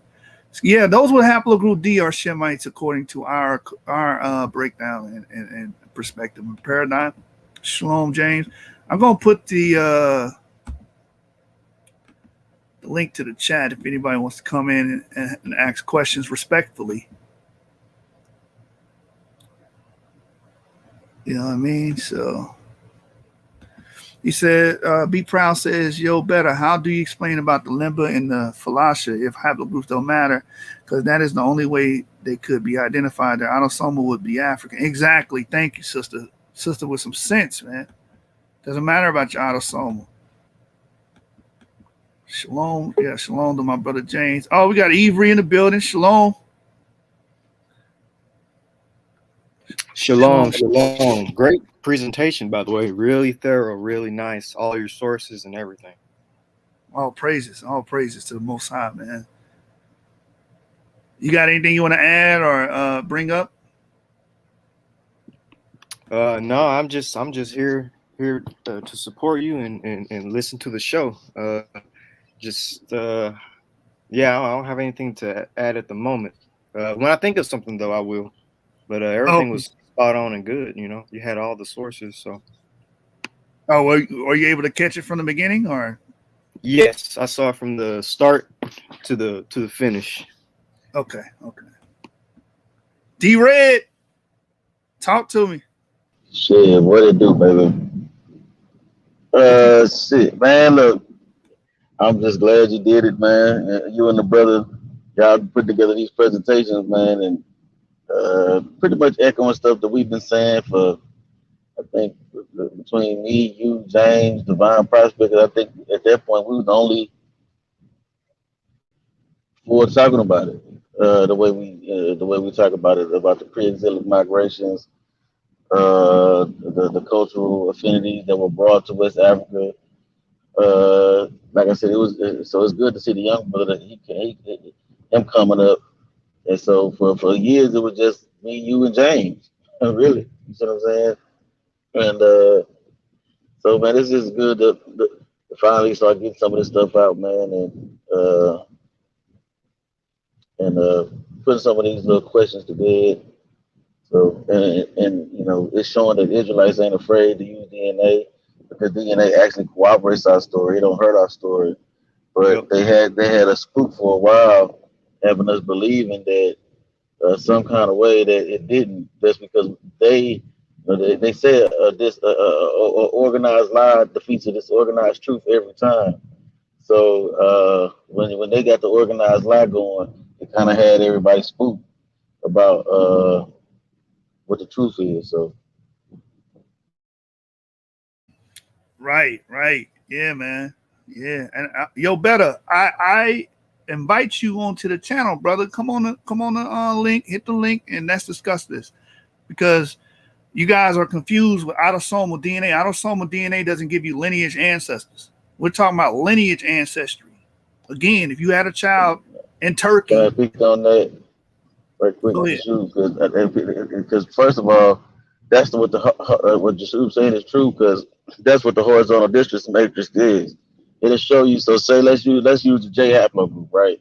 This is everybody we want to try to say the J haplogroup is the Jewish haplogroup. All right, so most Jews have J1, right? But when they look at the autosomal DNA, it shows that yes, they're related to Middle Easterners, but they're not related to Levantines. You know what I'm saying? And the horizontal districts matrix will show you who you are most closely related to on your Y chromosomal side and your X chromosomal side. So like the Jews in the J1 haplogroup, according to the horizontal distance matrix, it shows that they're more close to the Italians on their mother's side and Eastern Mediterraneans on their father's side. So they have nothing to do with uh, uh, what you would call Israelites. You see what I'm saying? And so it shows you who you're most closely related to, basically who you pretty much who you are. But like he said, it don't show you a line of descent. So it's two totally different tests for two totally different reasons. It just shows you what cluster you belong to. Yeah, yes, you're a J marker, but you're not the same J marker as the J markers in Arabia. Y'all are not the same. See what I'm saying? So your J would be up here. You would belong. It's kind of show you where you belong. You know what I'm saying? And what area you know what I'm saying you come from. It don't really show you line of descent. Exactly, exactly. That's why I keep giving them modern examples. If you had a child in Saudi Arabia, 3 generations from now, he keeps mixing with the local population and that male line still exists. That child's going to be 80 to 90% Saudi Arabian. That's still your child. It's still going to be your grandchildren. It doesn't change that. Like, it's going to be your descendants. So what we doing here? I'll let you go. No, you got it, Avery. Go ahead. Maybe Yo Beta needs to join the room because he's just asking questions, and it'll be better if we could dialogue and try to break it down through both of us talking instead of him typing, and then we have to address each comment at a time. Like, Yo Beta, I think the link is in the chat. Maybe if you want to talk about this, we can probably clarify it for you. Why haplogroups is really good science, because our opposition use haplogroups, just as the guy below me said. What's your name? D Red. That's brother D Red. Just as D Red said, our opposition, such as Vocab Malone, Faithful to God, and many others, they use haplogroups to try to disprove our Israelite heritage, and they particularly use haplogroup J. We have to also learn this science. Even if we don't like it, we should at least know it. Like, for instance, when it comes to the age of the earth, I particularly support a young earth, but I'm still going to learn about an old earth so I can at least know what I'm talking about and what other people are talking about when it comes to the subject. Same thing with haplogroups. You may not like haplogroups, but you should at least try to understand it and try to know it. So just in case you run into anyone like Vocab Malone or Faithful God or anybody else, you can at least hold your own to a certain extent, because they're not going to use autosomal DNA. I've spoken to various people who don't like autosomal DNA, will only focus on the J marker. So it's good to know a little bit of everything. I think that's life. It's good to know a little bit of everything, just in case you might run into a particular person on a particular subject. Yeah. Yo, Beta, hit that link, because you also said go do your research. We've already done the research. We share our sources. We read. I buy collegiate books. I pay top dollar for the good education. I don't just go click on Wiki, Google here. No, I buy the good books. So we can have that discussion, like the brother said. Aria Nazi research, haplogroups show patrilineal ancestry. Exactly. So that's what we're trying to look for. Patrilineal ancestry, because if we're claiming to be Israelites, we have to say and prove that we come from Abraham, Isaac, and Jacob. That's a male line. How do you determine male ancestry? Through Y chromosome. You don't determine male ancestry through our lineage ancestry through autosomal DNA. No geneticist will say that. Patrilineal. I'm sorry. No, you got. Go ahead. Cut in whenever. Go ahead. And on top of that, I've even heard some people say haplogroups, Y DNA, mitochondrial DNA, it's fake science. It's not. I mean, it's a sex chromosome for one. Let's break it down to the basics. Haplogroups, Y chromosome and mitochondrial chromosomes. These are sex genes. Men have XY and women have X, if I remember correctly. And this is connected to haplogroups. If you were to say haplogroups are fake, then you're basically saying gender is fake because it's all intertwined in your DNA. So you to a certain extent you have to accept haplogroups unless you think we're all, was it introverts or whatever, intersex? Yeah. We're all that. Yeah, basically you're saying you don't have any parents either. Oh, the Y chromosome don't matter. Your parents don't matter. Your grandparents don't matter. Your great-grandfather, great-great-great-grandfather, they don't matter. You guys have no understanding. Patrilineal ancestry is a key part of identifying related people groups. Yes, because again, like E1b1b and E1b1a, many of these people think they're separate entities on Earth. But no, we go back to EP2, which is our great ancestor that we all descend from. So we're related to E1b1a and E1b1b. But many people in East Africa, like Somalia and Eritrea and Ethiopia, they look at themselves differently because of culture, language, and where they're from and how they look, their morphology, their skull shape, and they look differently and look down on West Africans. But really, we all go back to the same ancestor. Yep. And that why DNA shows you that. Autosomal DNA doesn't show you that. Autosomal DNA doesn't go past 300 years. The max range is 500 years. That's just a known genomic fact. So if you were studied, you would know that. You need to use Y chromosomes and X chromosomes to do deep lineage ancestry. Right, Arya. Regardless of phenotype, no matter how a person looks. Here you go. You'll better again. Using haplogroups to prove one's ancestry will not work due to the fact that populations move around constantly. Thus, the reason why multiple different ethnicities can share the same haplogroups. That's our point, because your haplogroup transcends skin color, transcends geographical location, national affiliation, and religious affiliation. It has nothing to do with that. It's just saying that you descend from a common ancestor. Y DNA is a common male ancestor. X DNA will be a common female ancestor. We use the Y DNA because we're trying to ascertain who are the Israelites. And then the Israelites would have to come from Abraham, Isaac, and Jacob. Therefore, they will have a common Y chromosome. Right. Low Avenue says, bringing that heat. Yeah, man, we try to bring that heat like our ancestors did, man, with the metallurgy.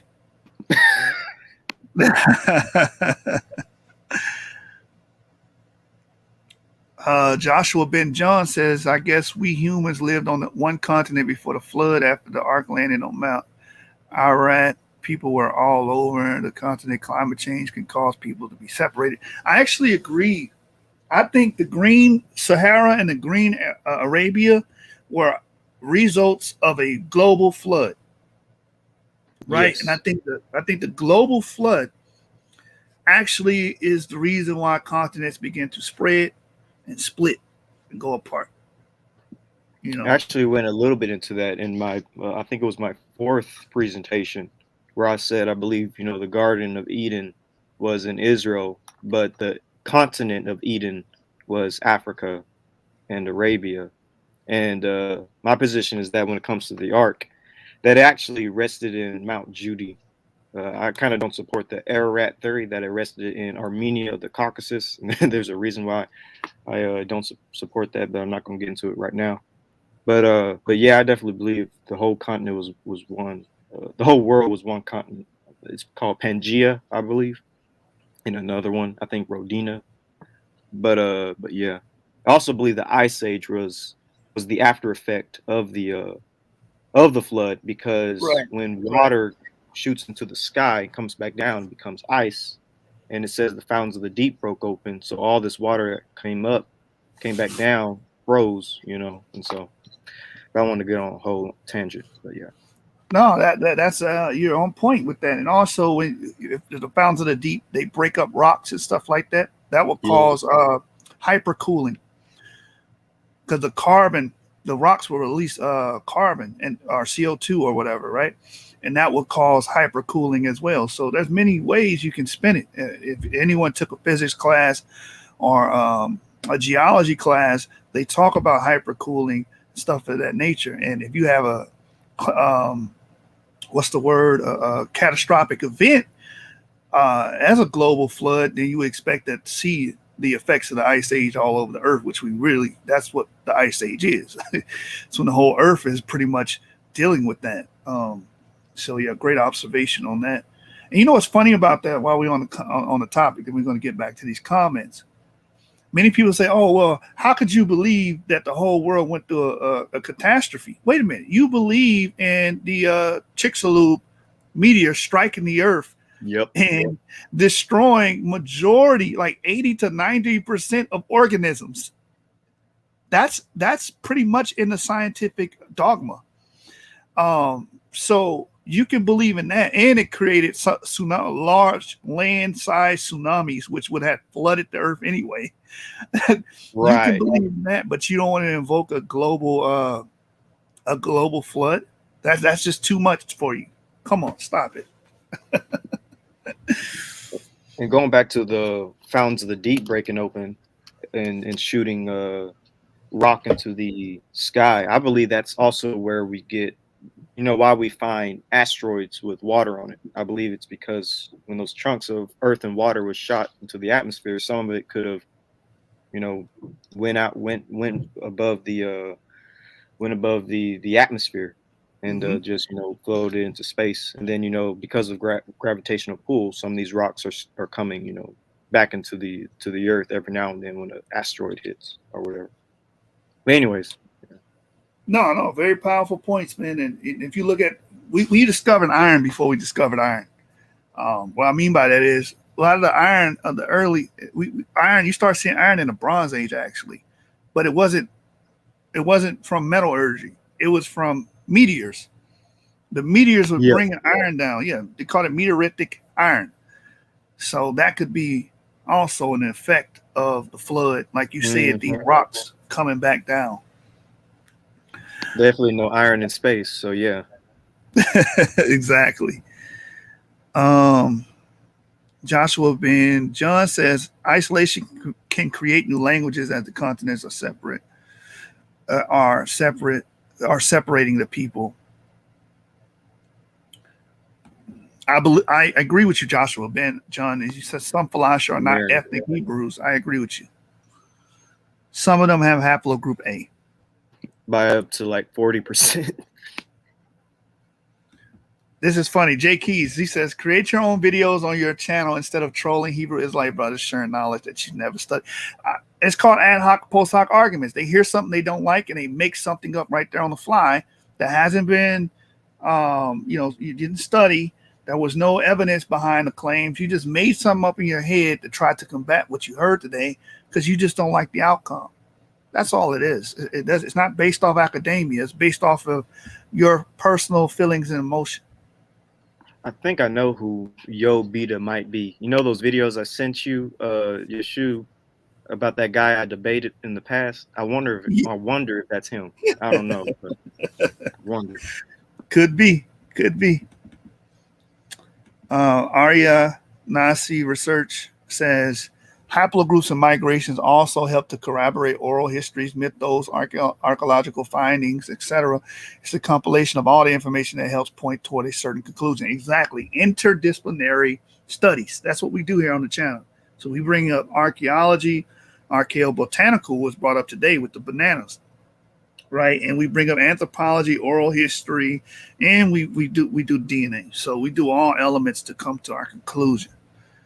It's thanks to the DNA we were able to find out that Adolf Hitler was a Jew, Exactly. Using haplogroups specifically. Yo Better says a white man can have African Y DNA haplogroup, which in return would not make him mix. The individual autosomal DNA must be taken into account. The man's haplogroup is a tiny fraction of his DNA. No, the person's autosomal DNA is not telling you who they descend from. You get lineage DNA, lineage ancestors from either your Y chromosome, which is your male ancestors, or your X chromosome. Autosomal DNA doesn't tell you that. It's a hodgepodge. So so you brought up the white man. We brought up in a prior episode that there was a white man with E1b1a, and he heard that he had a black ancestor. His brother did the DNA test. It was E1b1a, and his autosomal ancestor was 97% European and like less than 2% Sub-Saharan African. So no, autosomal DNA does not tell you who you directly descend from. It just tells you the admixture. And and I keep going back to this. I hate having to repeat myself, but it just shows you who you're most closely related to. Like again, you have J markers that are in Arabia. You have J markers in the Caucasus. You have J markers in Spain, in Portugal. You have J markers in Germany. You have J markers all throughout the Aegean, right? And it just all of J autosomal DNA shows you is who you're more closely related to. It don't show you who you are. It just says, okay, you're J marker, but you're not related to these people over here. You're related to these people over here. That's all it shows. Right, through mixing within like 400, 500-year period. Yeah, it just shows you who you're more closely related to. It don't determine who you are. Who you are already determined. That's why they're able to take you that route and do an autosomal test, because your line of descent has already been determined. They're just trying to figure out who you're more closely related to. Your line of descent meaning you're a J marker, so you would come from either the basal lineage or you would come from the J1 lineage, and they're going to tell you, okay, you're not related to these over here. You're related to these people over here. You know what I'm saying? So yes, y'all are all J markers, but y'all are not related. That's all. Yep, but they don't understand that concept. So Joshua says, Falasha are simply Hamites who took Hebrew identity after expelling us from the region, just like the Ashkenazi did. I would say not all of them. I wouldn't put all of them as Hamites. Some of them are Hamites. Some of them. Yeah, the Falasha haplogroup A will be Hamites, but I wouldn't say that they stole Hebrew identity. Israelites had been in contact with Hamites, specifically Cushites, ever since really the Exodus, and we know that the Pharaoh, what's his name? What's his name? Starts with SH. Shahaka.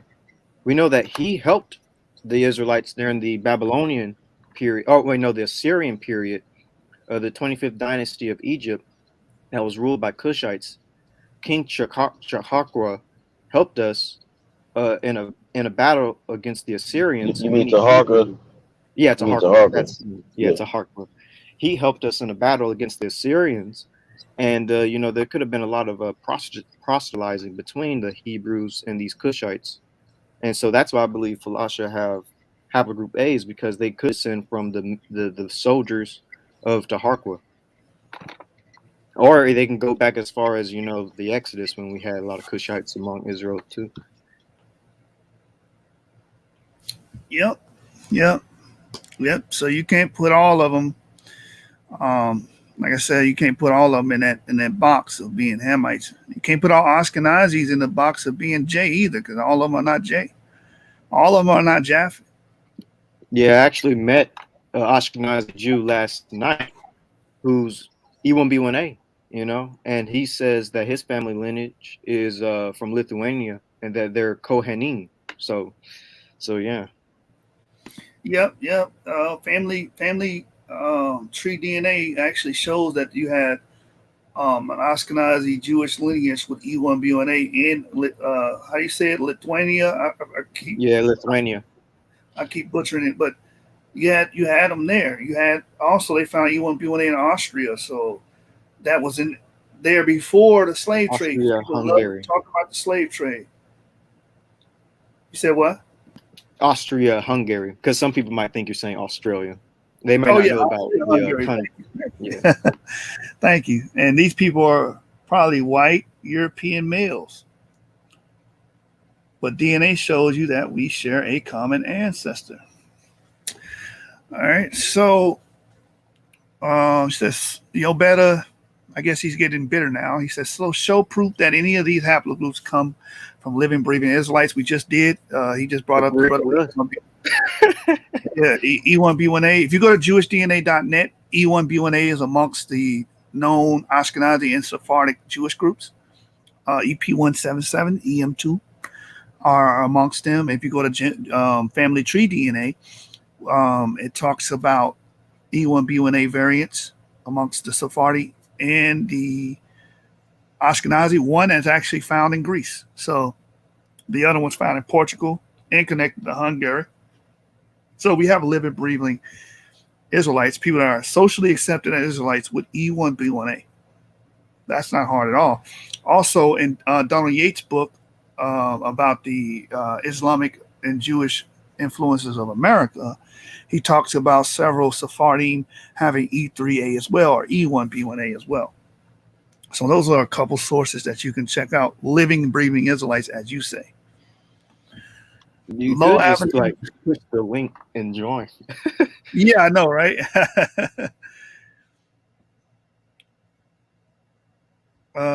Yo better LMAO, that's about the only way to trace ancestry and DNA rim through haplogroups. Exactly. That's how you trace.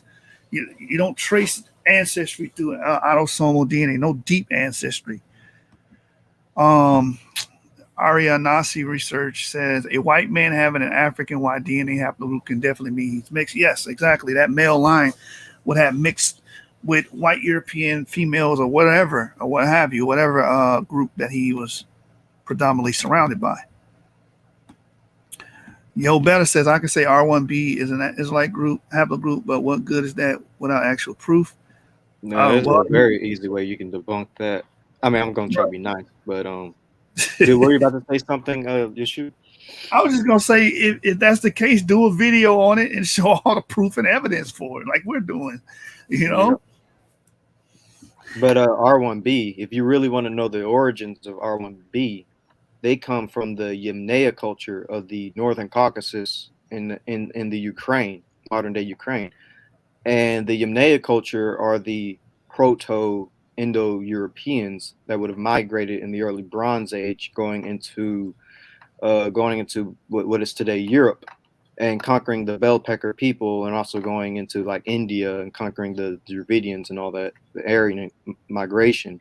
R1B is a very known West Eurasian haplogroup, predominantly seen among Indo-European speakers. So it wouldn't be an Israelite haplogroup, because we know Israelites are Semitic people, and Semitic is connected to Afroasiatic. And the origin of Afroasiatic is haplogroup E. And this is why we parse out that haplogroup E will be the lineage of the Israelites, because they are Afroasiatic Semitic people, not Indo-Europeans from the Ukraine who have R. Excellent breakdown, man. Joshua Ben John, I don't know what you're saying here, but we're gonna unpack it. He says, I agree, yo better. White man needs both Y DNA and autosomal DNA to be considered an Israelite. Here's the funny thing about that. Again, autosomal DNA only traces back 200-300 years in most tests. So let's use that same logic, Joshua Ben John. That would mean nobody with E1b1a currently, majority, would be Israelites, because their autosomal DNA doesn't say Levantine, Middle Eastern. It says Western African. Think about what you're saying. Autosomal DNA is not telling you who you descend from. It's not. It's telling you who your ancestors mixed with and where you were within a 300 to 500 year range. Yo Better says, where is the Israelite DNA that was tested for the study? Well, if you go to Prior Marjani, she tested all 8 diverse ethnic Jewish groups and found out that the ancient Israelites would have had the African component within it. And she used the Yoruba, and what was the other tribe? The Luya Bantu, right, who are in Kenya today. Did you get that, or am I on the Matrix? No, everyone heard you loud and clear. Okay. Yeah, Luya Bantu, Kenya. All right, let me put the link back in here just in case he's got the testicular fortitude to come here and have a dialogue. Yes, please. All right, let's see what else you guys are saying in the comments.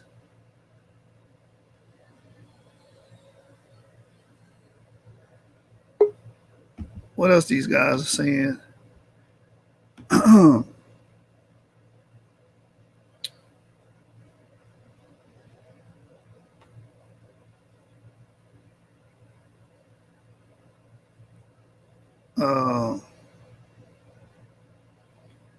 Yo, better. You didn't watch the show.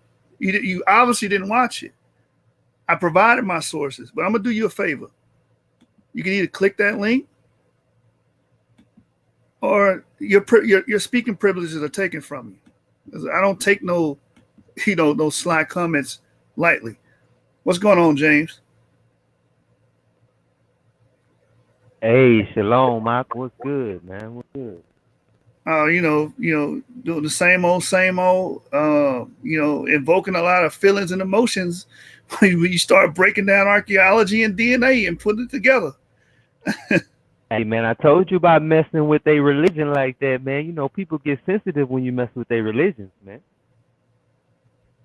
Right. Because you know this ain't scholarly for them. This then become a religious thing for them. They just running off what they master teacher said 30, 40 years ago with all that antiquated data. Right. Yeah, man. Yeah, I mean, hey, that's the problem when you're not a free thinker. I just said, James, when you got on here, I was like, man, at one point, it was the only people that was saying this type of stuff was me, you, Jashub, and Divine Prospect. You know what I'm saying? It was only 4 of us saying this, talking about this pre-exilic presence of Israelites in Sub Saharan Africa. Yeah. You see what I'm saying? So it's good to. But now it's becoming more commonplace in our community because I think more and more people are talking about it because people like ourselves starting to highlight it. You know, the evidence is just overwhelming. You have to argue against all of these sources. You know what I'm saying? All these archaeological findings, all these genetic findings. It's just becoming too much to argue against. Especially when you break down this haplogroup J, then it's going to be a game over.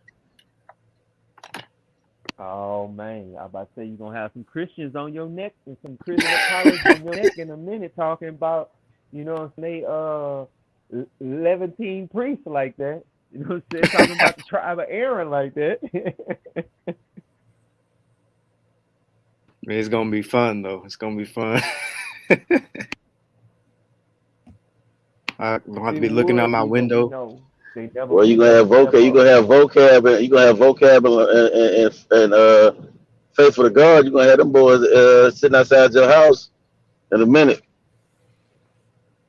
All you gotta do is bring up a be moving from location to location. Tap out. I don't deal with that.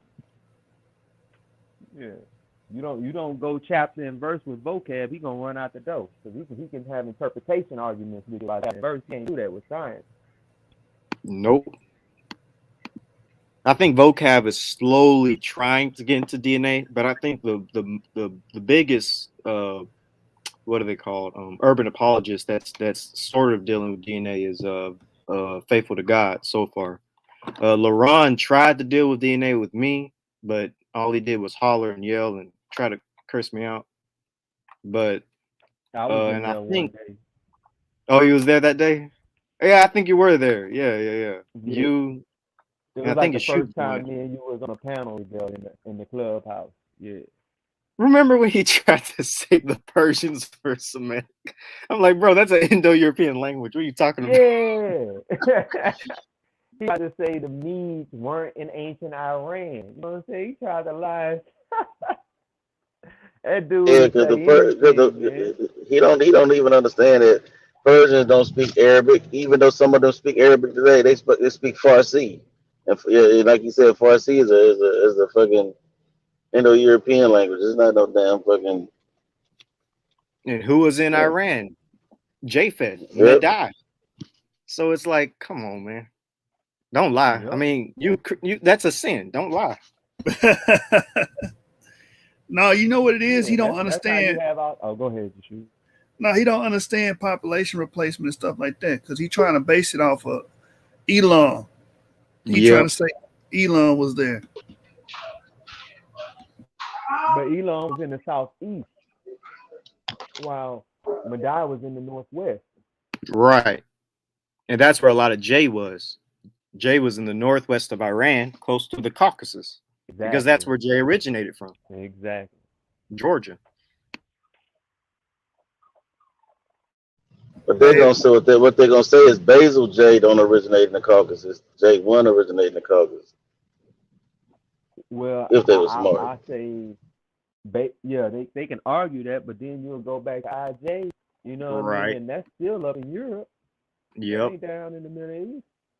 I is exclusively So, I mean, in there's nowhere around. Yeah. Siberia, not Siberia, but Europe. yeah, Europe, Scandinavian Germans, Germanic people. In Scandinavia, and then like when you get towards the Chalcolithic, I think you have some in Italy, and then you have Cheddaman, who's Sardinia in Britain. So I mean, like you got to deal with that. Yeah, I guess Scandinavians are Semites though. Back to Sardinia, and he a I. Wait, who's an I? Kevin G. Kevin G. I didn't know that. Interesting. Yeah, he's an I. Just like Just like who? Nas. At least that's what Yeshua told me. Am I right, Yeshua, or did I misquote? Yeah, I mean, D-Red was here when we heard it. Yeah, it's I. He haplogroup I. I or R? I thought he was haplogroup R. No, he I. He's Scandinavian.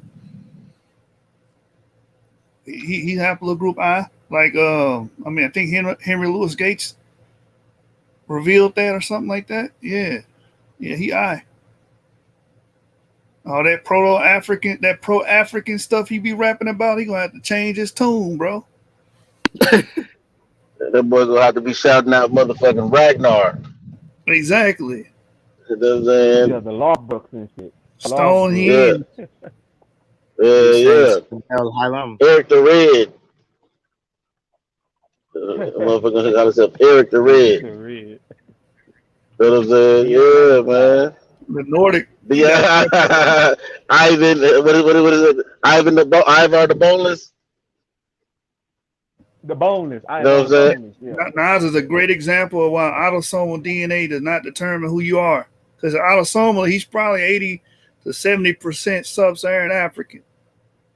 But his wife, he plays autosomally. He probably more closely related to Sub-Saharan Africans, but his line of descent is still I. So yeah, they don't. You know, the shoot. No, they don't know nothing about that type of stuff. You're talking way over their head. Yeah, man, we really trying to take these people to a collegiate level, and they stuck on, they playing church, bro. I don't know how else to say it. Read. Yeah, that's what it is. They want me to go through Deuteronomy 28. Then they heard it a million times, but they want me to break that down. Hey, listen, man, it's the wrong channel, bro. I don't do that.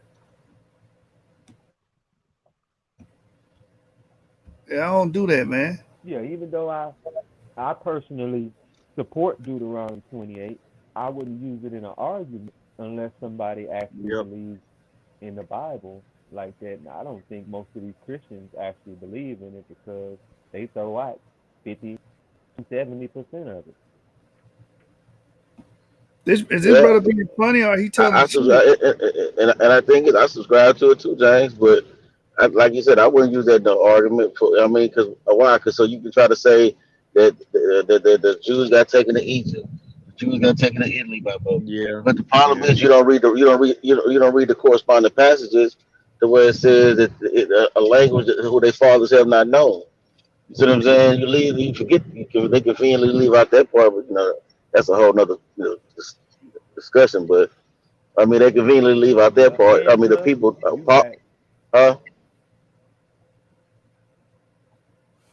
But I was saying, and plus you got like the DNA evidence, the history, the archaeology, like we've been showing them. Your mic's real low, James. A far more concrete and solid argument.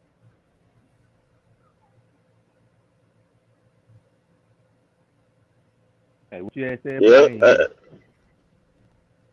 And that's true though. Like you can use all of that.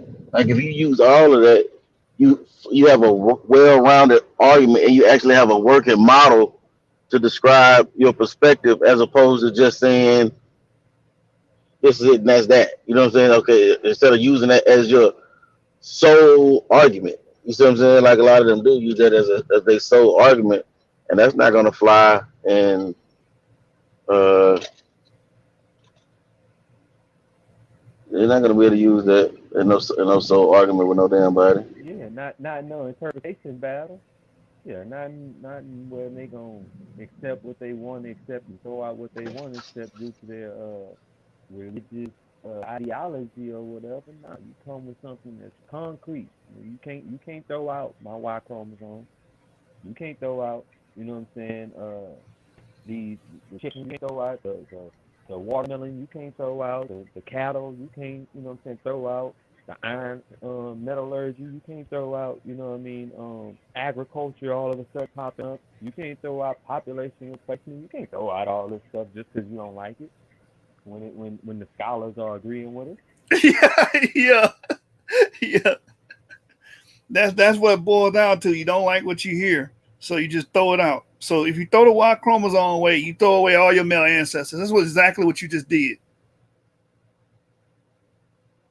You know, so like this is pseudoscience. Afrocentricity they've been talking about, they threw all that out.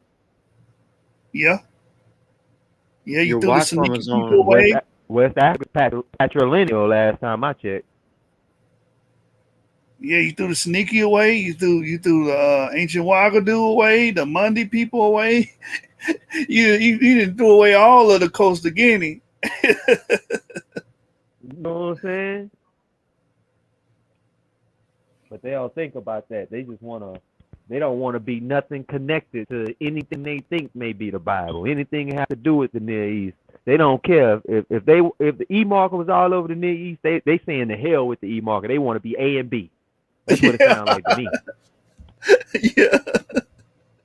Yep. At this particular point, man, that's what's going on. Dudes are just salty. Hey man, Garth Yahuda, bro, show me the Jerry Seinfeld is e1b1a paper, man, or wherever you get the article you got that from. Because I can't find it. I've been looking for it. Yeah, I didn't know that either. Isn't he that guy from that old sitcom? Yeah. Yep. Look what he like says. Nas, look, Jew, this is the confusion. This is the confusion. Nas is clearly more related to us than a white person who has E1B1A marker. Based on what? Because the way he looks? DNA doesn't care about how you look. You understand? Yeah, his mother might be an African descendant, but his father isn't. You understand? Yeah, you guys are too visual, man. That's why I call you brothers. You brothers are not dealing with information on a scientific level. You brothers really are like, surface level researchers, picture page scholars, man. That's what you are. You know what I'm saying? So, y'all got to do better, man. Picture pages, time to get your picture pages, time to get your crayons and your pencils. Picture pages, open up your picture pages, time to watch Bill Cosby do a picture page with you. That's for that brother right there that said Nas is clearly more related to us than a white person who has E1B1A marker. No, the person with the E1B1A marker will be more related to us because we share a paternal ancestry. You understand? In the article I read to you guys last time, it was like in the 1700s when that happened. Like his ancestor was a man that was a free black during that time that married a white woman, I think the article said, and they continue to marry white women until the present day. Now they don't look like you, but they still related to you. What the hell wrong with you, man? Oh, you said you were joking. My bad, man. My bad, bro. Yeah, man. What y'all think about the presentation? How much did y'all see? Did y'all see the information about the horse tooth and the connection I was drawing with the Oshu civilization already having horse breeding with the Noaks? You know what, brother? I Yeah, that ain't was even that gonna was lie. I powerful, ain't even bro. catch all That, that. that information was powerful because we don't hear that. We don't hear that at all. I can't even say we don't hear enough about it, right?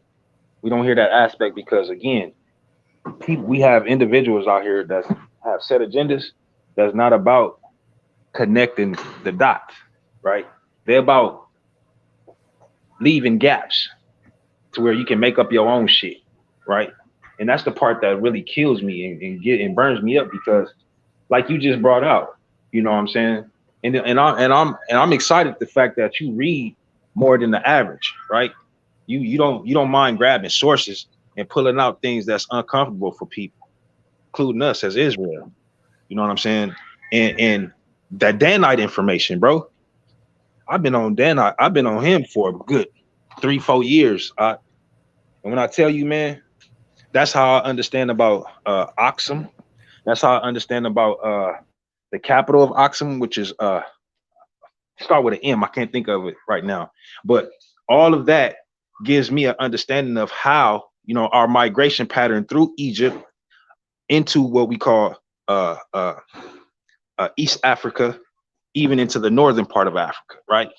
Like all of that lines up with your information that you was bringing out today.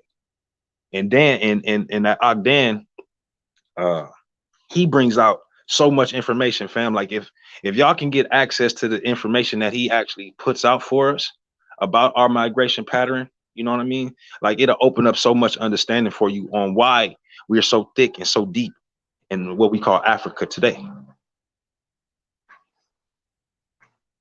Yeah, man. Yeah, bro. Like, yeah, like we went in, like I said in the presentation 3,000 years 3,000 years ago, and we had farming, so we just started, you know, multiplying like rabbits and taking over. And like that Danite says, we were warring with the native tribes. We were taking them out. And you know, it really was like we had the conquest of Canaan, we had the conquest of Africa. You know what I mean? Right. I mean, when you look in the book of Jubilees, if I know, Jubilees is it? No, I think it's Jashir. When you look in the book of Jashir, you'll see where the land was divvied out to the three sons, Japhet, Cam, and Shem. When you find out the land that was actually given to Shem, and you do the actual work and see the land for yourself with your own eyes, with the maps that we have access to, you'll find out that northern Africa, Fact. I'm gonna say from like Ethiopia all the way across, straight across, was the land that was given to Shem. Not the southern part of Africa, but we talking about the northern to southern, central, all the way to West Africa, all the way to where the sun sets, even to this land that we call America today. You know what I'm saying? Like, bro, that information is there for us to understand. If, you know what I'm saying, we got brothers that don't mind tapping into that type of information for the most part, because they don't know the authors as their excuse is. And the genetics will support that too, because the earliest place you see these markers in Africa is in North Africa, like Northwest Africa, and then you find like we was talking about the other day, Ramses III father was supposed to be a Libyan mercenary, and in Libya, if it was an e1b1a in Libya, it's in North Africa. So ancient Shemites, I mean, been going, or ancient Near Eastern people, whatever you want to call it, been going through the region of North Africa, following the monks since the most ancient of times. Right. That's big facts, man. That's big facts. And they just gonna have to, you know what I'm saying, bow down to Haplogroup E, man. That's what we going at with this, man. Listen, we came in through the north and then penetrated the Sahara and took over Sub-Saharan Africa. That's what happened. You know? Let me ask you this, Joshua. Have you checked, right? How how the prophecies say that we'd be scattered to the four corners. How much have you checked about the migration of where E1b1 is today in the world? Like, have you done that yet? Not extensively, but we're Earlier, pretty. I actually mentioned. Oh, go ahead, Avery. Go ahead. Earlier, I actually did mention e1b1a being found in a descendant of a Lithuanian Jew. He says he's from the tribe of Levi, but he's a white Ashkenazi Jew, and he has e1b1a, and he says his ancestors come from Lithuania. They're from Lithuania, escaping the Holocaust, went to America, but before Lithuania, they came from Israel. And so, I guess I assume some of our brothers, or e1b1a brothers, that didn't go into Africa just stayed around the Mediterranean and would have gone into Europe like other e1b1b lineages did. Yeah, those would be considered. Those would be considered our Gentile family that Paul was talking about. That was the up ones in the that north. were like. You talking about the ones that weren't Israelite by faith, but they were like Goyim by culture? Yes, that's exactly how I understand it, Yashar. Exactly. That's exactly how I read it. Yep. Exactly what you just said, bro. Hellenistic, basically. I mean, when you being honest with the information, Joshua, bro, you can't dismiss that, bro. It's only when you trying to hide and cover up things that you just don't want to accept is when, you know what I'm saying, we start hearing all of these crazy ass doctrines and weird shit. Excuse my language, man. And that's why they don't like coming on channels like this, having discussions like this, because you just can't make up shit over here. You know what I'm saying? You got to source up a shut up over here. You got to bring something to prove what you're saying, because they love to have those conversations where they speak in hypotheticals of what could be going on or what they think might have happened. But once you start getting hard data and start asking them questions about that hard data, they get real quiet or something because they making all that shit up. Or they start to curse you out and yell. Try to make the conversation go left, just start subliminals at you to try to make you mad. That's that conscious community deflection. You know what I mean? Like they're known for that. Like for real. Yeah, on Romans 9, where it talks about the Israelites that weren't Israelites. Yeah, that's on point, man, when we're talking about DNA, because people that we don't associate as who we are based off phenotype and how they look are actually our relatives. So yeah, the same thing Paul was going through. That's why they brought up don't argue endless genealogies, because many of these people couldn't tie themselves back with each other. But now that we got DNA, we actually can.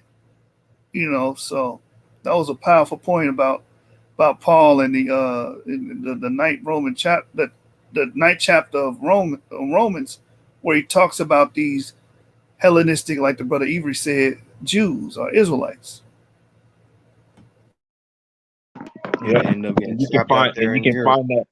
My bad, Avery. You can find that. No, you can take it even back to I think it's was it Lud that was a child of Shem, or Lid or something like that. Yeah, Lud. Lud. Now, when you understand where Lud, right, where he populated at, he populated in the heart of Europe, bro, like right there by Russia, right? So we talking about Shemitic blood there, right? We don't never mention that. We don't never talk about that, right? And so when you look into that, you know what I'm saying? Here come the E1b1. I think you said, what is it? E1b1 something? Yeah, E1b1a, E1b1b, and you do have E1b1, which is the father of both of them. So that E1b1b, I would honestly say, bro, you know what I'm saying, just from the evidence and everything that's being presented, is that it comes from Europe, yo. That's where we populated the most. You know what I'm saying? Then when you got E1b1a, it's in Africa, Mediterranean, excuse me. That's what I see when I look at the DNA chart. Talking about today? That's why I always say haplogroup E is Yep. the founder of Mediterranean civilization. It's seen in it's seen in the Amazigh, North Africans. It's seen in the Ethio-Semitic civilizations of Aksum. It's seen in the Egyptians. It's seen in the Greeks. It's a Mediterranean dominated haplogroup. Yep, during the Peloponnese period.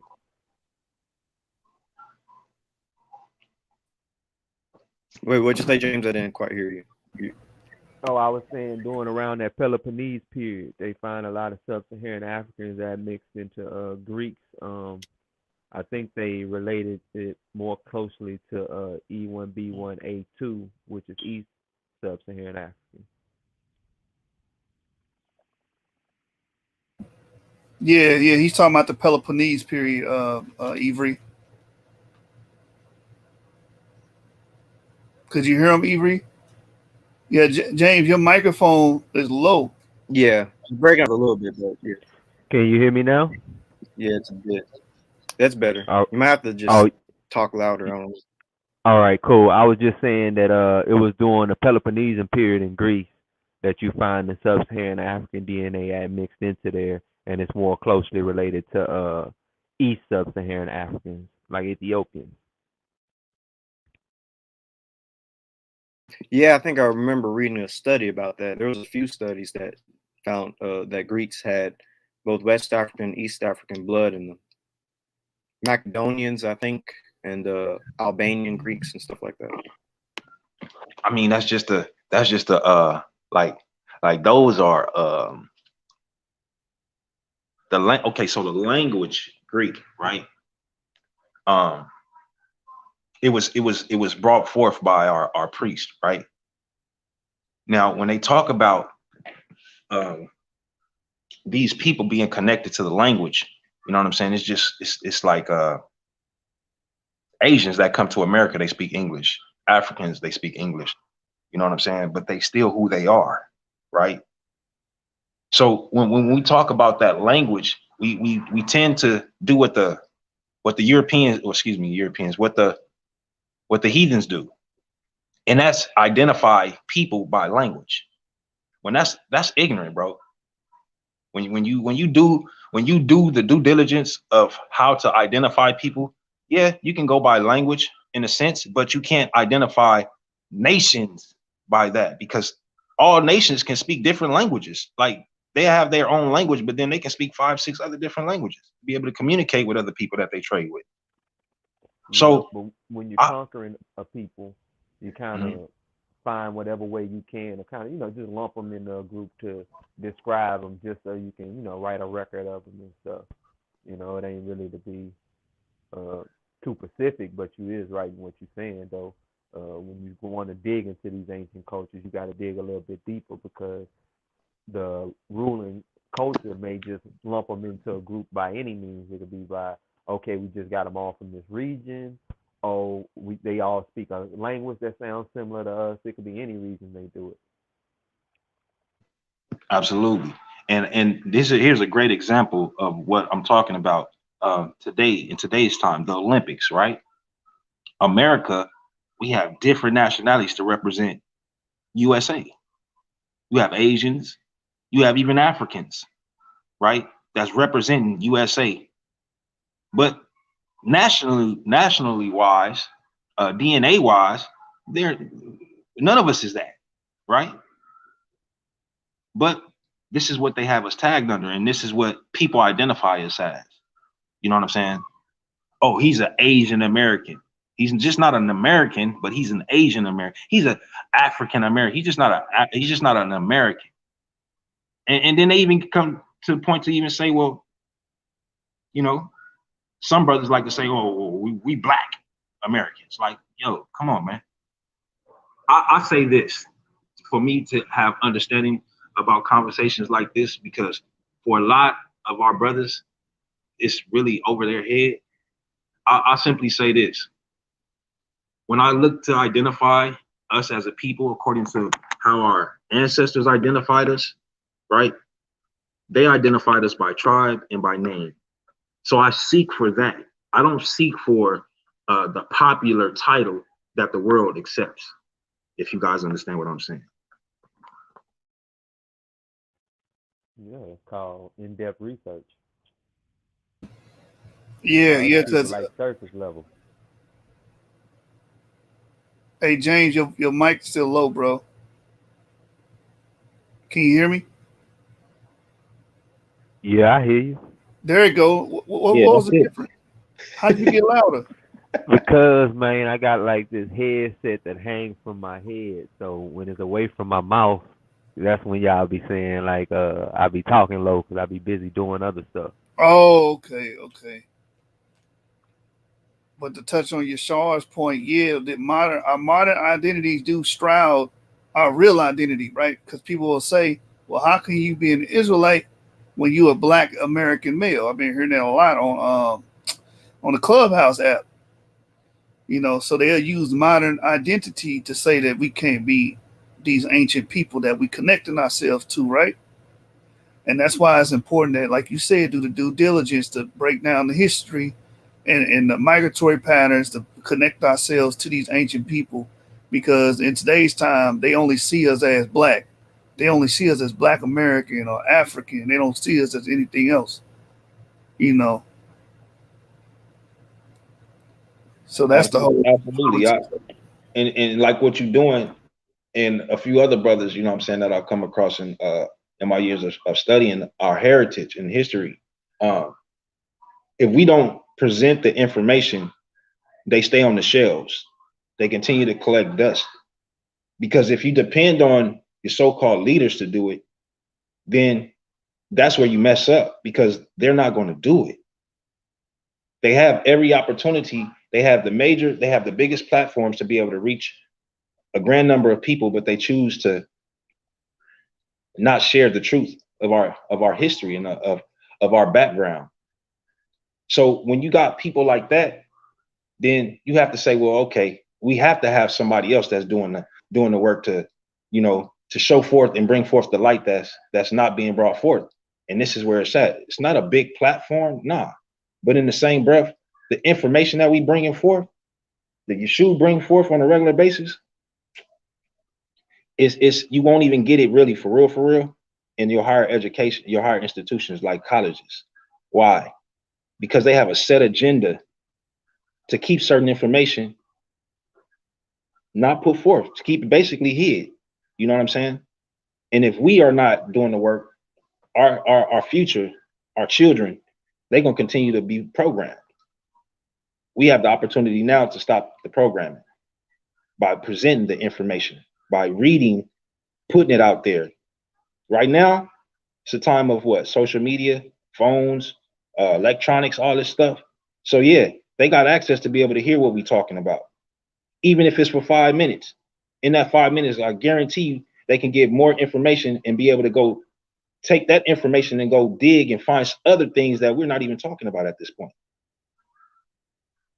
So yeah, man, we got to do way better than what we've been doing as a whole, not just a couple of people. Yeshua, a couple of other brothers that from the Northern Tribe that put out a lot of information from the history from America, but we got to do it on a more grander scale. Don't be scared to read no sources, man. If you can't read, get somebody to read it for you. And if you can break it down, break the information down, that's cool. But we need it out here. This ain't just for show. This ain't just for likes. This ain't just to, get you a all fans page. Nah. It's about tearing down strongholds, man. Tearing down lies that has put us in a situation to where, we're looked down on as a nation. The bottom. So yeah, man, we got to continue to do this work, man. Big facts, big facts. Hey, Yeshua, do me a favor, man, because I missed it. Could you go over a little bit of information on that horse too for me? Yeah, so I had purchased a book called The History of Horse Breeding in West Africa. And in that book, it talks about the oldest evidence for horses in West Africa actually go around about 3,000 years ago, first millennium BC. So they found a horse tooth in West Africa in a plateau. So I connected that information with the Note information, which I know you're already aware of because you did a video a couple years ago about the Notes. Yeah. And they're clay figurines depicting them riding horses. They call it the equestrian pair. Then I connected that information with our DNA being found in the Oshu civilization or the BMAC civilization, which is in Asia by Iran, Afghanistan, and Turkmenistan. Yeah. This culture was already accustomed to metallurgy and horse breeding. So I use those points of references to make the argument that we had groups of people that were involved in this Iranian farming group as well, bringing down the understanding of horse breeding and bringing down horses, and farming, which we all know, and metallurgy, and harmonized all of those elements to show that we already were aware of these things and brought it into Sub-Saharan Africa. Yeah, and Israel is some of the earliest places you'll find equestrian statues in the first place, for like riders on horses. You know what I'm saying? And then you find that boom in the Note culture. It's full of them. You know what I'm saying? The ones in Israel look a bit primitive, but the ones in Note, they look advanced, like they had been spent a few more centuries working on and perfecting it. You know what I mean? But it's clear that Note culture had connections with North Africa, and we already know who colonized most of North Africa. The Jews colonized most of North Africa. That's just a fact. Everybody know that. Carthage, the Phoenicians, and Israelites. Yep. Morocco. They got. I think they got some evidence of them there. I think 800 BCE. Yep. And I mean, anywhere you find Phoenicians, pretty much, because it proved from the Lachish cranials that the Phoenicians were two peoples, because 50% of them had the Wormian bones, just like the Lachish cranials did, and 50% didn't. So, I mean, that shows that they were Israelites and Canaanites, or at least the Neolithic Iranians that moved into that region and had took over by the end that point. And they was going and populating everywhere. That's why you find a lot of J markers in these regions. You find a lot of e1b1a in these regions. You know already about the connection of E and J, because I know you read that paper on that, about how they pretty much been running together since the Neolithic. Right. Even on the coins, I'll make this quick point, but even on the coins, Phoenician coins, they show two different types of people. They show what looks to be a Caucasian, and then what looks to be a quote unquote Sub-Saharan African. I don't know if y'all seen those coins, but they're Phoenician coins that show two different races when it comes to the Phoenicians. Like there are two types of people. Yeah, I mean, like I said, the cranial records show and prove that to be true. Yep. Because the multi-ethnic was Sub-Saharan African. They mix with everything and everybody. They were like, for real, like, when I say a real, what you would call mixed people, because they men didn't have, a structure in the sense of who to really marry and who not to. They didn't give a damn. They dealt with men and women, to be honest. So when you understand that they characteristics, then yeah, man, like to see different nationalities on their coins, it makes sense. It go hand in hand with their character and how they carry themselves and how they conduct themselves amongst each other in other nations. Like according to us and like how we move, we had structure in the sense that we were directed not to do certain things with certain groups of people, right? Not every nation on the planet, but certain groups of people. So they didn't have that, So yeah, man. I'd like to say that those pale skins that are so-called Canaanites, I don't think that they are blood Canaanites, to be honest. I just think that they were labeled that because they were in that particular part of the land. You're exactly right, Yashar. You're exactly right, because they found Ibri was talking about this I think a week or 2 weeks ago with LaRon. They found the names of the people were actually what they call Hurrian, and Hurrian is Yep. like northern. Is it the northern Turkey or Southern Syria? Caucasus, Yeah, the south of the Caucasus. right. Then they had Iranian Chalcolithic DNA. They're Iranians, really. They're Iranians and Caucasians. Right. So they just lived in the land, probably adopted the culture of the Canaanites, and was buried like a Canaanite. Doesn't mean they are the sons of Ham. See, people conflate those two. You know, so you are correct. Those people were not the sons of Ham. These people were just migrants that moved into the area, and that's been a theme in a lot of our presentations. We don't belong to Sub-Saharan Africa. We migrated there and dominated. You know, so yeah, excellent observation, Yashar.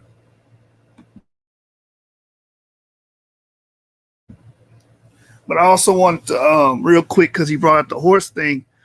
In this book here, it even says the Encyclopedia of the Ancient World by Shonen Grimley that sometime in the first millennium BC, traders probably started to cross the Sahara Desert using horse-drawn chariots.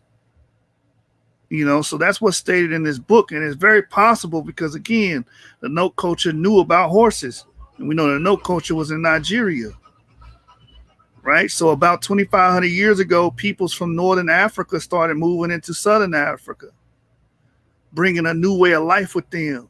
These tribes lived in settled villages, grew crops like sorghum and millet, beans and cowpeas, and herded cattle, sheep, and goats. They also knew how to use iron, and each group made pottery with its own distinctive style. This was the beginning of the African Iron Age. Iron was the first metal used by Africans living south of the Sahara Desert, and it was spread through Africa by farmers. So again, it goes back to that harmonizing I was talking about. What group of people had farming, iron metallurgy, and horse breeding, and had e1b1a amongst them? The BMAC culture in South Asia, they had all those things. So that's how I make that connection. Not to cut your build, Yashu, but those are the same. When I hear what you're saying about the farming, the tools that we needed, we didn't use wood tools, okay, to do any farming. So we needed, what did he say? We had the sickle. Did we have the sickle? And we had a few other different tools that we use that we can also use for war, right? And this is in the scriptures, right? So who taught that? How did we even learn that? You see what I'm saying? Who gave us that information to be able to conduct ourselves and be able to do those things here on the earth? You know what I'm saying? And then when I look at the chariots, right? It take me back to Asher, take me back to the Assyrians. You know what I'm saying? In the connection that they had with Egypt, right? And so again, it's still with those chariots, they wasn't all wood. You needed metal to make those chariots be solid, because when you if it ain't no smooth surface for those chariots to rock on, enough bumping and as fast as those horses was pulling those chariots, come on, man, they'll break apart, they'll tear up. Especially when they have to make a specific type of turn, right? If it ain't nothing to keep those things in place, those wheels in place, listen, man, it ain't gonna work the way you think it's gonna work. If it was that simple, right, for chariots to be moving off of strictly wood tools, wood screws and things that we need, right? Don't you think that instead of us actually having these metal and fiberglass cars, don't you think we would just make it cheaper for us to just make wood things to travel in, like box cars and shit, like they used to do back in the day? But even with those box cars, they still have to use metal screws, metal things to keep everything moving and rotating the way it should rotate. It's more durable. It's stronger than Come like on, man. wood and stuff. Yeah. So man, bro, like, where do they get it from, fam? Like, if we're bringing this into Africa, that means that they didn't have this knowledge and this understanding before we got there. Exactly. No, man, it dropped from the sky. Don't you know?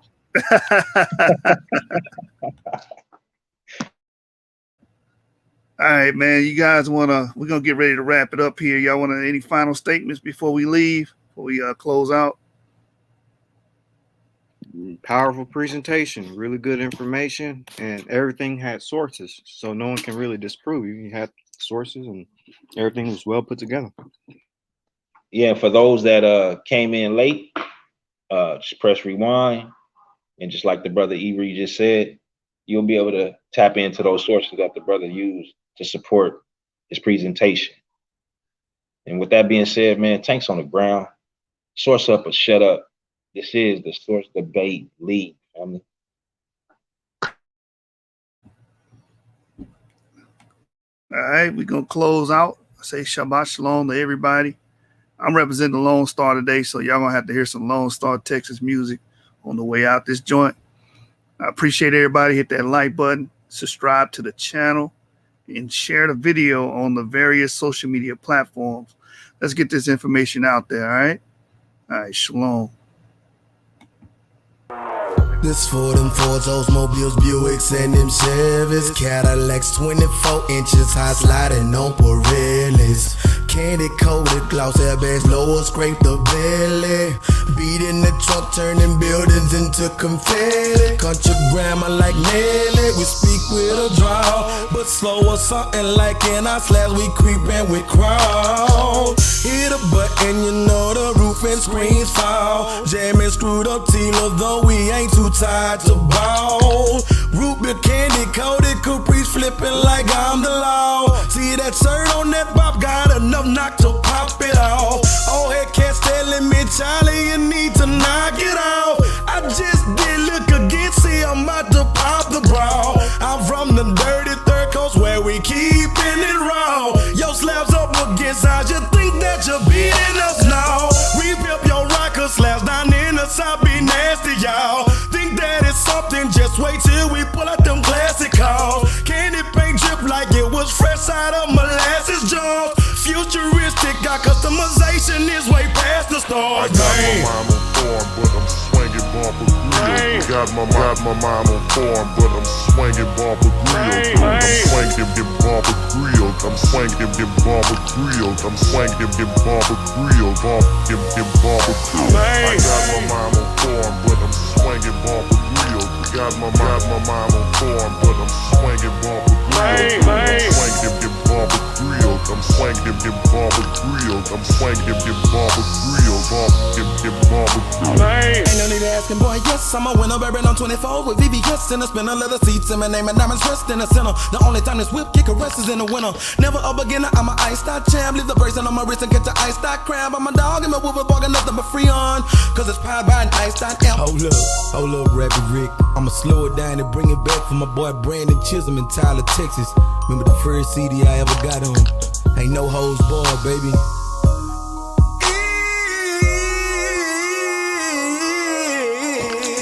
Ain't no need of asking, boy. Yes, I'm a winner. Bourbon on 24s with VVS and the spinner, leather seats, and my name and diamonds rest in the center. And the only time this whip get caressed is in the winter. Never a beginner, I'm a iced out champ. Lift the bracelet on my wrist and get your iced out cramp. I'm a dog and my woofers barking nothing but free on, cause it's powered by an iced out amp. Platinum princess cuts or invisible sets. Going up against us is like you're making it visible. Bet you can't see us. Envious niggas wanting to be us. Untamed already out for the chain. You can't free us from the side. Platinum metal VVS diamonds in my swinging around in my slab, showing boys what we buy. They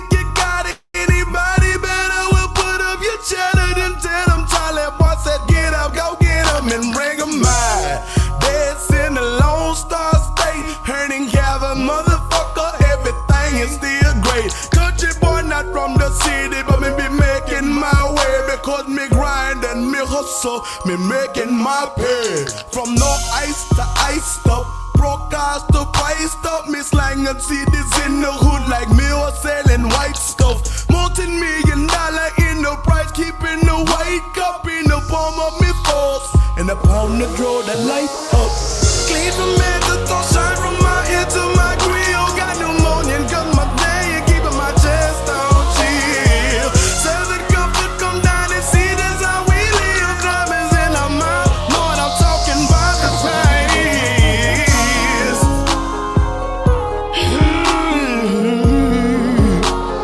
Man, rapid freak, rapid freak. They keep having to call out the mixtape mechanic, man.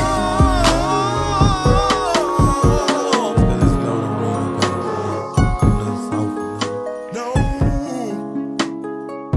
That's why they call me versatile child. I try to give you a little bit of everything. Hit that like button, subscribe to the channel, and share the video. 7 candlesticks up, and I've been telling y'all, it ain't a debate. It's a stick up. Gang!